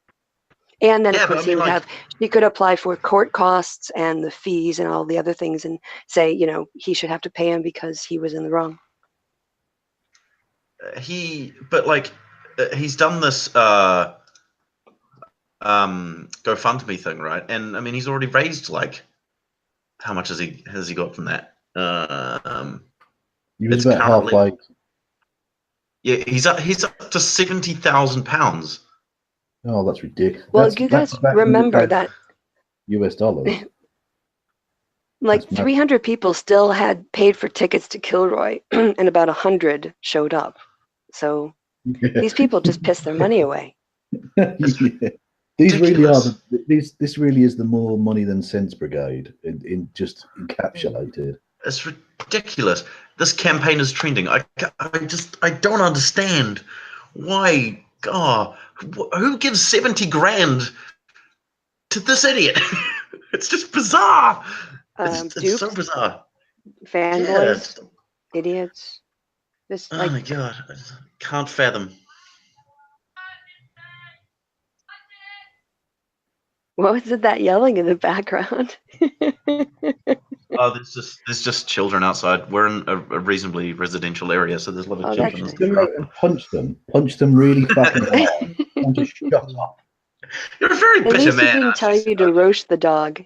He didn't tell you to roast the dog, so that's an improvement. He's so busy dropping his polite conversations appearance, he hasn't. Exactly. Exactly. Well, what is this polite conversation thing? I don't get it. What is it?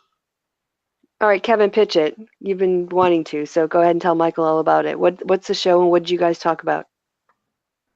I don't really want to talk about it now. It's just, you do. Yes, Ted. Yes. You, I swear. It's just an awesome podcast hosted by. What the fuck? Whoa! Sorry, there's a hardcore reaction. What the fuck? Sorry, but there are two people who have donated £20,000, or sorry, £10,000 each to Carl, like individually. That's madness. Two people have given him £10,000. Yeah, what? Unless they're trolling him, but one of them's called Marcus Person, so there's like a legitimate person. I mean, the other one? It just says anonymous. Oh, okay. Because I saw that Live Life 8072 or whatever the fuck his numbers are. That fucking prick who keeps going on about it was literally, you know, when people do those kind of ambulance chasing videos after terrorist attacks, and they're like, "Oh, it's the Muslims," and it's like an hour after it's happened.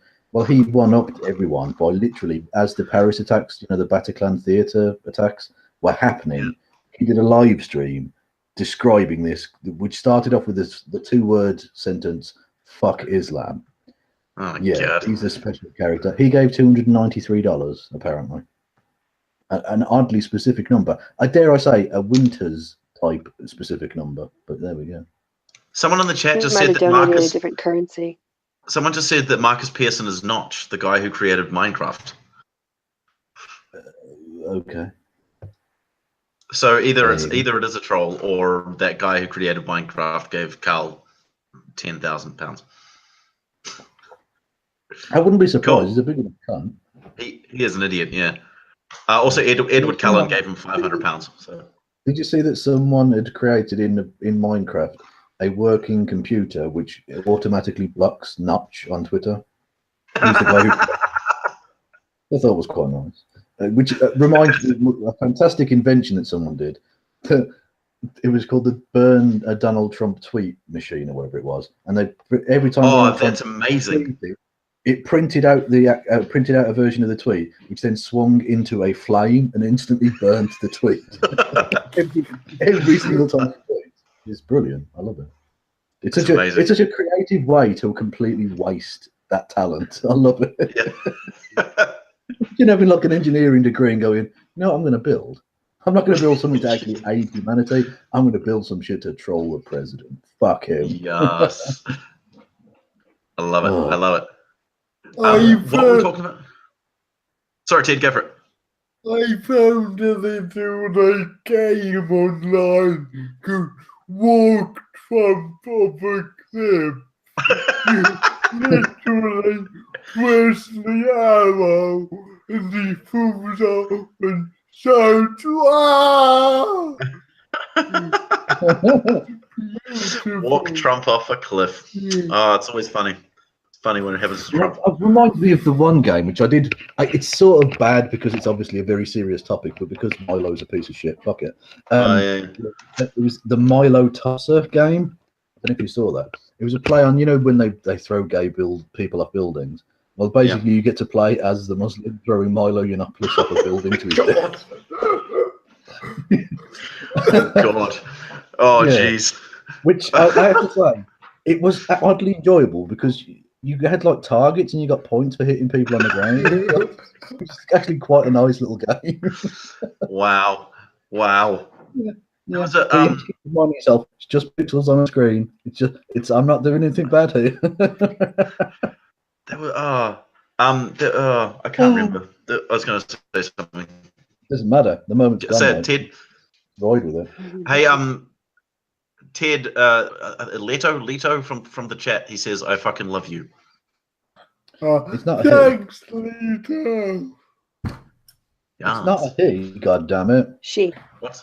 She. Sorry. Yeah, it's a she.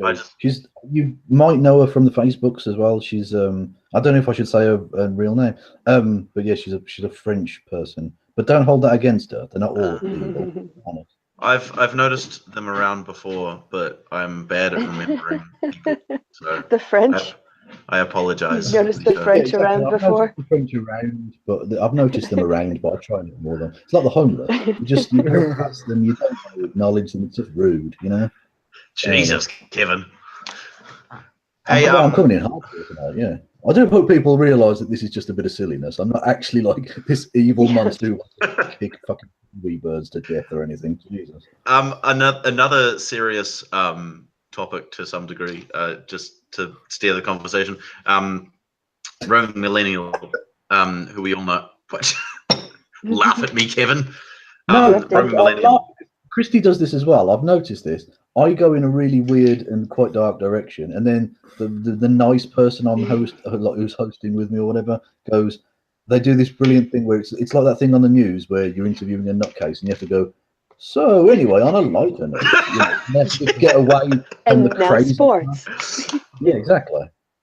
Yeah, and I'm that person, and you've chosen to do a hangout with me. It's ridiculous, but yeah. Anyway, please continue. Oh God, yeah. Roman Millennial. Roman Millennial. It's I have a weird relationship with Roman Millennial because I like her as a person. She's nice to talk to, but she's got a whole bunch of really deplorable ideas. So it's this weird kind of thing that because she often posts pictures of her dog and stuff, and I'm like, oh, it's such a cute dog. And we've had a conversation a couple of times. I went on a stream thing with her, and we were reasonably agreeable about what we even talked about. I can't even remember. It was something.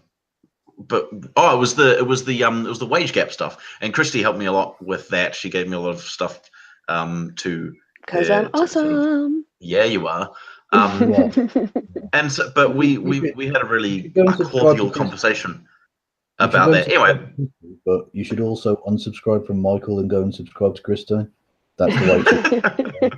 I mean, I think you should as well. No. My channel's just gone downhill. No. Okay, go. In the last. Exactly. Well, since that fucking llama turned up, absolutely. Yeah. Oh God. I just haven't put out any content in the last little while. I'm still working on my Bohemian Rhapsody video. In fact, someone asked in the chat before when that's coming out. I don't know. I'm working on it. I'm still writing the essay. Like Bohemian Rhapsody itself, it's an epic length. So that's what she said. So yeah. That's what I was gonna say. So, Jesus, you fuck. To give you some idea of what I'm where I'm kind of at the moment. Well, Roman Millennial, what the fuck was the point of what are you talking about, man? I was getting there, but then you guys talked over me. Just as a quick side note, to give you an idea of where I'm at the moment, I think I've only just got to the bit in Bohemian Rhapsody where he starts going do do do do do do do do do do do. So there's like the bit before that where it's all like, is this the real life? All that sort of business. And then there's the actual piano part. And I've only just gotten to that in my essay about the song. And I think I've written about 10 pages. So Jesus Christ, you're about 10% of the way through the fucking song? Yes. That's ridiculous. There's a lot to write about. There's a lot. It's a lot to be said. It's like a movie. It's like a surrealist movie shrunk down to 6 minutes or whatever. Yeah, so what you need to do when you get to the end of it, Michael, is you need to go through and read it all again and drop it down to 1/3 the size. Yeah, I'll try. I'm not very good at writing essays, so this is an exercise for me. Well, if you want help editing, I'll give it a read for you. That'd be cool. Yeah, I'd like that. You mentioned writing essays, and Christy. Wow, I mean, yeah. She jumped at it. I volunteered to read academic stuff. Oh. I like these, the video essay things that people do, and so I've decided I wanted to do that more, and so I'm doing that on music because I actually know stuff about music. Yeah, I love the kind of video essay form. I'd love to do it, but I'm too crippled by the state of the world. Oh, cute dog. I'm too crippled by the state of the world to have the emotional energy to do anything of worth or substance. So I just do responses to cunts on the internet. Fucking hell. Did you see H-Bomb's latest one, the one about Sonic and capitalism? Yes, brilliant. Absolutely it's brilliant. Genius. Absolute genius. I was like, oh my God, I want to be like that. He and ContraPoints do the stuff I would really love to do. They're like, they're idols, frankly. And Lindsay Ellis. Do you guys watch Lindsay Ellis? Yes, Lindsay Ellis. She's fantastic. Yeah. Anyway, Roman Millennial. It's less equally stunning than the two aforementioned, but no less worthwhile. Yes.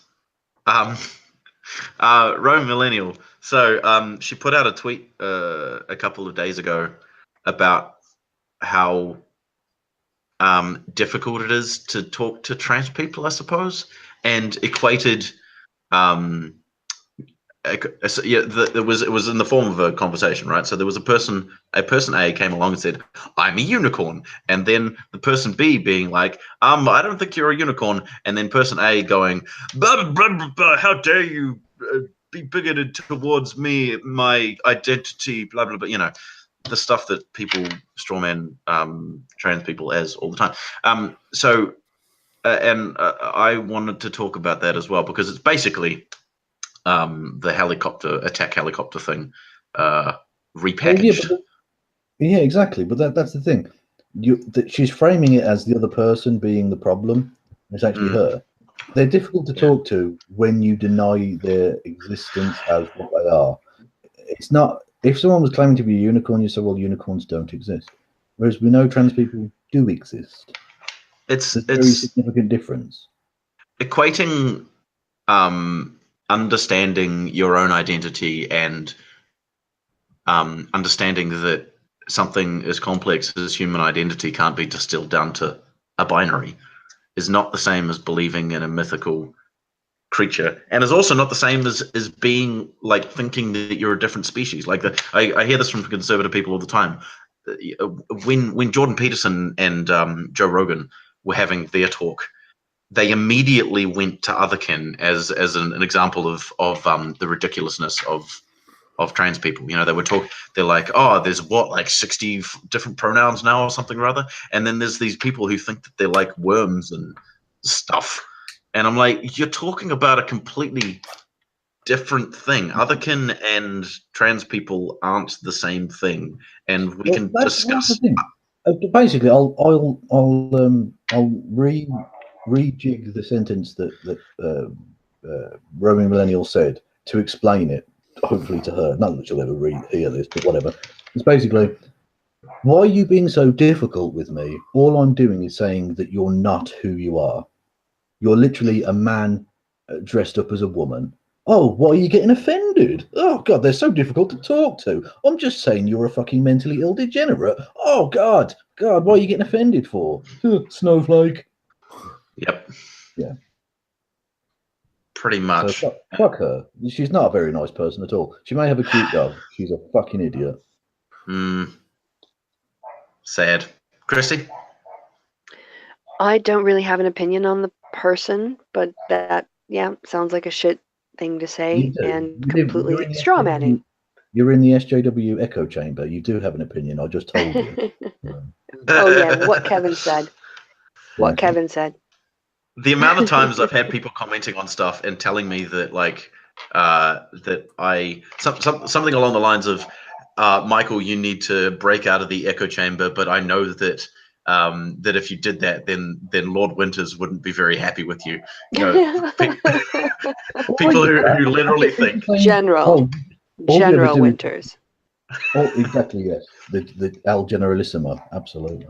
Yeah, I get people constantly coming on my channel, and they clearly don't know me, and they just want to go, the SJW, and they'll say, you don't know me. You're in an echo chamber.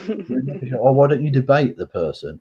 And I'm like, well, I've debated Sargon a million times. I've debated Bering. I debated Richard fucking Spencer. Like, I'm not in an echo chamber. Trust me. Look at my content. I watch tons of their shit. Yeah. And fuck you to the person time. Podcast. You heard me. Rachel, Kevin says fuck you. This is my roommate Rachel, housemate person. This is her house. Oh, so hello, housemate person. I feel bad, but still fuck you. He's saying he feels bad, but still fuck you. Oh, yeah. She's actually really lovely. In a nice way. In a nice way.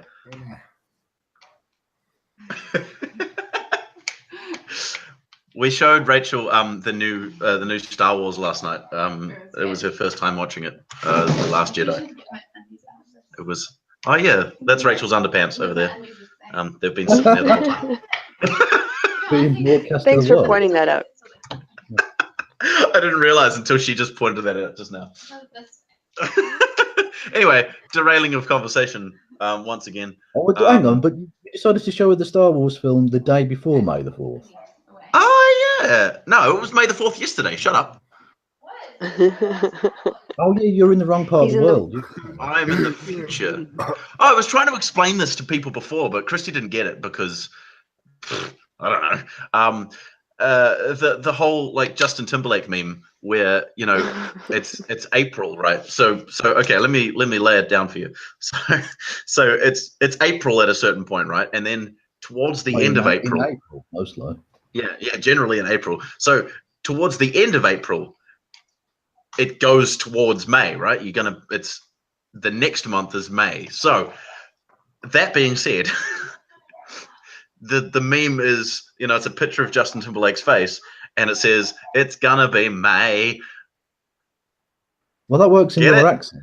That works in your accent, doesn't it? No, but that's the accent that he sings it. Like, that's the whole thing. If you listen to the song, that's how it sounds. It's gonna be May, and so it's gonna be May. So that's the first iteration of the meme.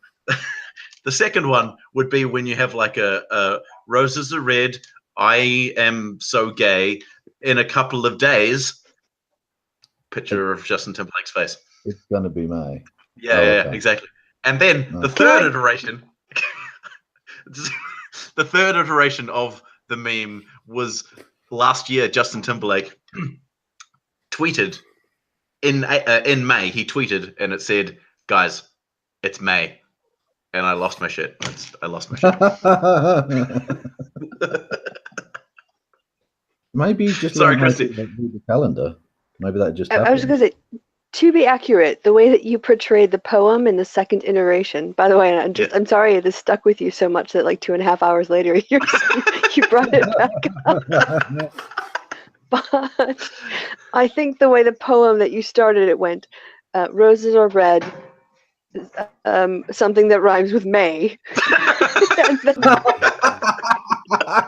couldn't think of something that rhymed with May. Roses are red. Something that rhymes with May. Horses eat hay. Horses eat hay. I'm going to say, let's all go gay, because it's a choice. I'm happy today. Oh God. So there you go. That was the Justin Timberlake meme story that you missed. I've tried desperately to mute myself whenever I've farted really loudly during this, because I've got some ruts and bowels going on at the minute, which is hot. I know, sexy stuff, right, girl? But TMI. But I apologize if any have squeaked through. I'm not sure. Yeah. So that's why you've been muting yourself, right? Someone in the chat said April is grey. That works. April is grey, yeah. Yeah. So roses are red. April is grey. In a couple of days, that's all. It's gonna be mouth. Because it's a choice. Because it's a choice. Yes, it's just a fact. Yeah. You could also, you could go stray. Roses are red. It's only a phase. And a couple of days. Something that's something gays. Lol. Yes, rhymes with. Damn it! I keep like thinking of things to say and then they're not. Oh, that's right. Ted, you wanted someone to sing after the gold rush. Yeah, I rechecked the words to after the gold rush to after the wind rush. What is the wind rush? It's awful. Basically, the Conservative apparently made a mistake, not a mistake, sent tons of people from the Caribbean who came over in the 70s home to suddenly claimed they hadn't got the right paperwork. I see. And so awful scandal. So, go on, Ted, go on. No, you go. No, you go. No, you go. No, you go. Oh, hey, there's Matt. another person who fuck themselves. Anyway. It's Matt. You guys know Matt. Hashtag free Matt. Hello, Matt. Anyway. Kevin says hi, Matt. Terrible immigration scandal where they've sent British people back to countries they're not actually really from anymore. And they came over on the HMS Windrush, which is where the name Windrush. Oh, okay, that makes sense. Okay, so I'm singing a song about that. Cool. Yeah. So, did you want Michael to audition for that, Ted? I trust him. Any excuse. Here's one I No, make prepared him earlier. audition. Make him audition. Make him dance. How high can you go? How high can I go? Wait, just give me a second.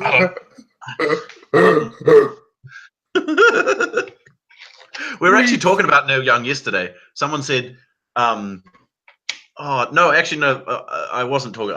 I'm transcribing some interviews that Matt did.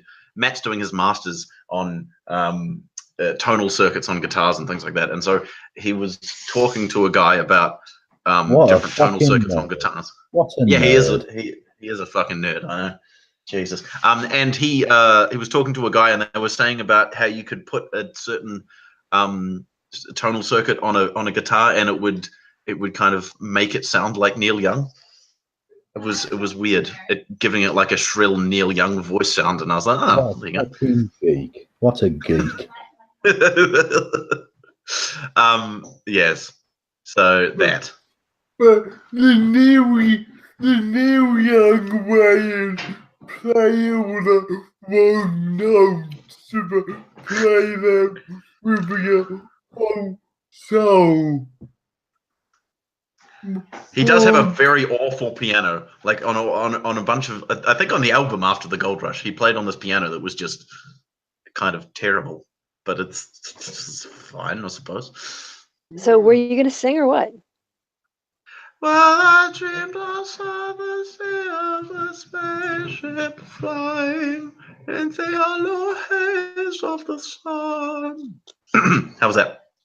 Is that the dog barking again?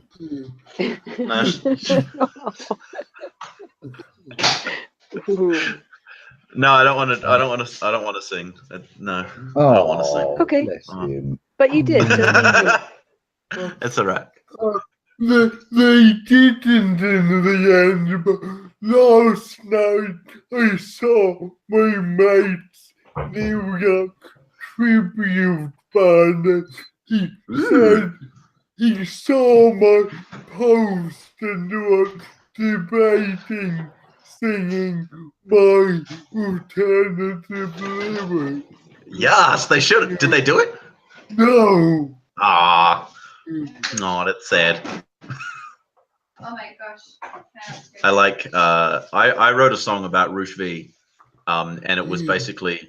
I remember one of the first videos of yours I watched. Oh yeah, sweet. It was around the time I think it must have been around the time when he was trying to get somewhere and he couldn't get somewhere. Oh, he was coming to New Zealand. That's right. He was going to be coming here, and a whole bunch of people were like protesting and stuff, so that he couldn't come here. And eventually, he didn't come here. But it was around that time, and so I wrote this song about him, which was basically a bunch of different songs reworded, and one of them being "Smoke on the Water." But instead of "Smoke on the Water," it was "Roosh is a rapist," and so that was Roosh is a rapist. Yeah, exactly. An awful human being. Dun, dun, dun, dun, dun, dun, dun. Yep. But now that means the video is going to get copyright struck. That was an absolutely perfect. It was a perfect rendition of the song. Will it get through the copyright filter? Who knows? We'll see. I thought someone turned on a radio or something. What was that? I thought someone turned on a radio or something. I see what you did there, Christy. I see what you did there, Miss Scientist. Oh, she's gone. she's like, fuck you, I'm gone. Tumble needed you, bro. Oh my god. Oh my god. So someone's asking why there's pictures of memes of Justin Timberlake with ramen noodles for hair, and it's because his hair looks like noodles. It's gonna be May. Why did Christy leave? And she's gone. And she's out of here. Oh, she's back. Oh, she's back. Sorry for offending you, Christy. Hello, I'm back. Hi, I'm back. Oh, hey. I'm Michael. Oh, hey. Oh, hi. That's your ceiling. Yeah. What do you guys think lighting. of What do you guys think of the concept of things of being offended, in the sense of like people kind of, you know, it's often a thing that people when you criticize them, they instead say, "Oh, you're just getting offended." There's often the most thin-skinned people out there, so they can fuck off. Yeah, because I mean, I think there's a difference between being offended. Well, obviously there is. I don't really get offended by stuff, but you know, I can recognize when something's awful and criticize that. You know. So what is the difference between what you just described and being offended? Because, you know, like what Dankula said doesn't personally impact me, but I find it inappropriate and hurtful and not contributing to the public good or the public discourse, and therefore, you know, offensive because it's calling for the death of people. So why is there something wrong with being offended when you see a moral wrong? So is it that they're categorizing offense as just, you know, because it kind of goes along with the whole you know, feelings thing of it being like you're just reacting in an emotional way rather than a reasonable way. But I mean, there are two key points there, right? Firstly, they act as if they're emotionless robots when we've seen that that's not the fucking case. And secondly, they do their own version of virtue signaling, especially when they accuse other people of virtue signaling. Because basically they're saying, you're so emotional, but I'm so fucking perfectly rational, therefore I'm right. And it's bollocks. They're just as capable of getting angry, because none of us, unless you're a fucking psychopath, you have emotions, and they run to a certain extent your opinions on stuff and the way in which you're going to react. And to claim otherwise is just fucking dishonest. Yeah, totally. I just wonder whether there's a difference between how they categorize being offended and how I would categorize being offended. Like when Christy, like what Christy just said there is I think that's, you know, I would say that as well. But it's not just like a knee-jerk reaction thing. It's not like, oh, I'm so offended. It's like I have perfectly good reasons why I am offended. I'm not just, you know. Yeah, I mean, if you stand up at the dinner table and you take a crap on it, I'm going to be offended. What's wrong with me being offended at an outrageous behavior? If you do the verbal equivalent of taking a dump on the dining room table, yeah, I'm going to be offended. You should behave better. Act like a human being, you know, have some manners, have some dignity. You just fell for the trolling, dude, because I'm like I'm a provocateur who wants to offend people. Go for it, Ted. That's a great career path. I hope that works out for you. I had this issue with Ricky Gervais. Like, Yeah. I had to make his first 2 DVDs. I really enjoyed. There was like some humility to it. Like, he was like quietly joking about certain topics, but did it as a nobody. Like, there's one bit in the second day when he jokingly says that Falklands was the greatest war ever. No, he then goes back on it. It turns out to be a joke, so don't worry. But that's like a fun way of fun winding up your left-wing audience. So, something like that, but then go back on it.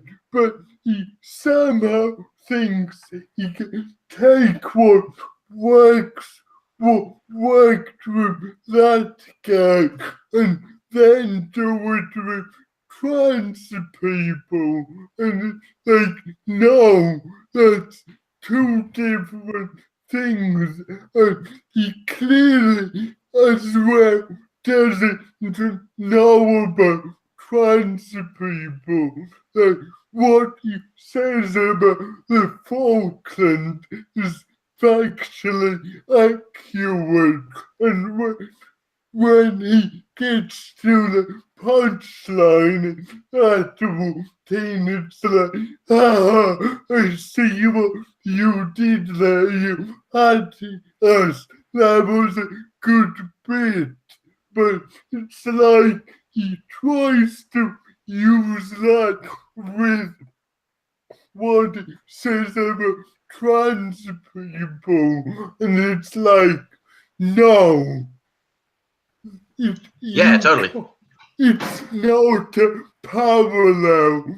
They're two completely different things.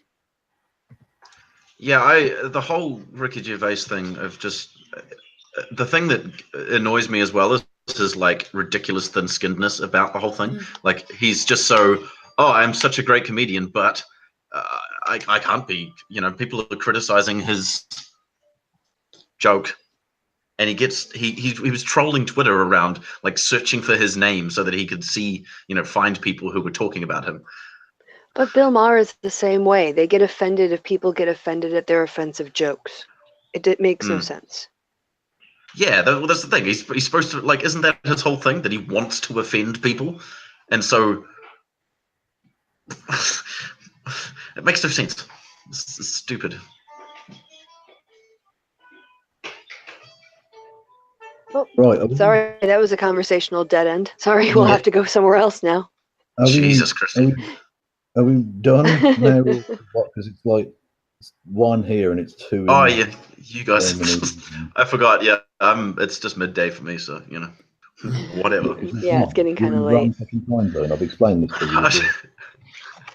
I like of course, that. now we've been talking enough. My voice is actually warmed up, but that's okay. I can. Oh, good. Just go back to sleep and sound like a frog again in the morning. That's fine. I get it, Kevin. You don't want to talk to me anymore. It's fine. So, are we done here? Are we done? I feel like talking to Christy's like floating on a cloud. There's nice little voice, and it's pleasant. Well. Oh, but while I have you, quickly, I have a question for you, Michael. Hit me. About Hamilton. Did you watch any of the videos? Oh no, I didn't get to it yet. Can you talk at all about your Hamilton thing? Oh yeah, I can talk about my Hamilton thing. I didn't get around to watching the ones that you sent me, but I will, because I'm interested in that. I do like it a lot.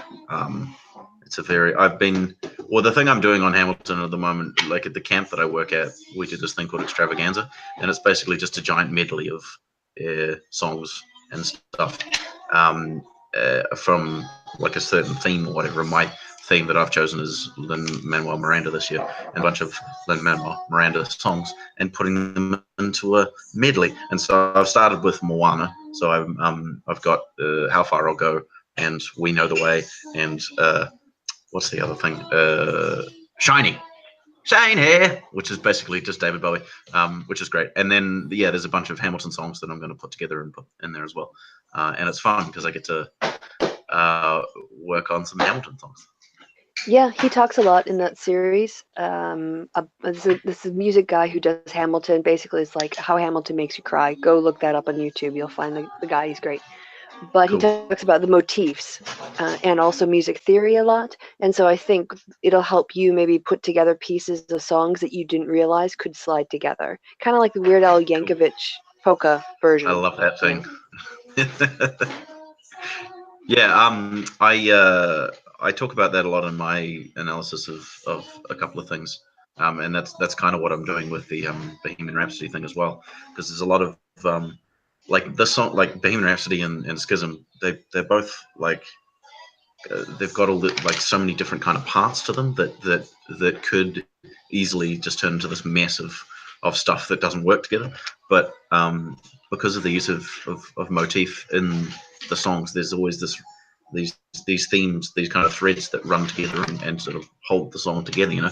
And so that happens in Bohemian Rhapsody all the way through. There's these continued motifs that kind of are put in all the way through, which make it more of a coherent piece, which is kind of fascinating and genius. Freddie was a genius. He was. He Yep. was. He was. Yep. So yeah, no, I will watch those. So I think we've sort of come to a natural dead end. So these A guys, natural I think, close. yeah, thanks for joining me, friends. It's been real. Well, the pleasure was all yours, I'm sure. Yes, I'm gonna go change my pants.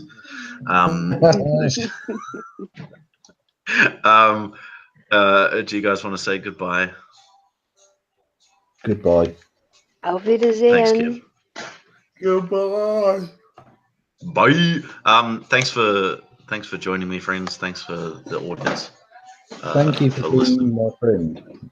Thank you for being That's all our right. friend. Thanks for the questions from the chat. Yeah, thank you. Now, please go to my Patreon and donate £20,000, please. Give many monies. I'm gonna sue him for being too handsome. So. Yeah, can you sue me, Kevin, and then I'll ask for £20,000 in my. That'd be great.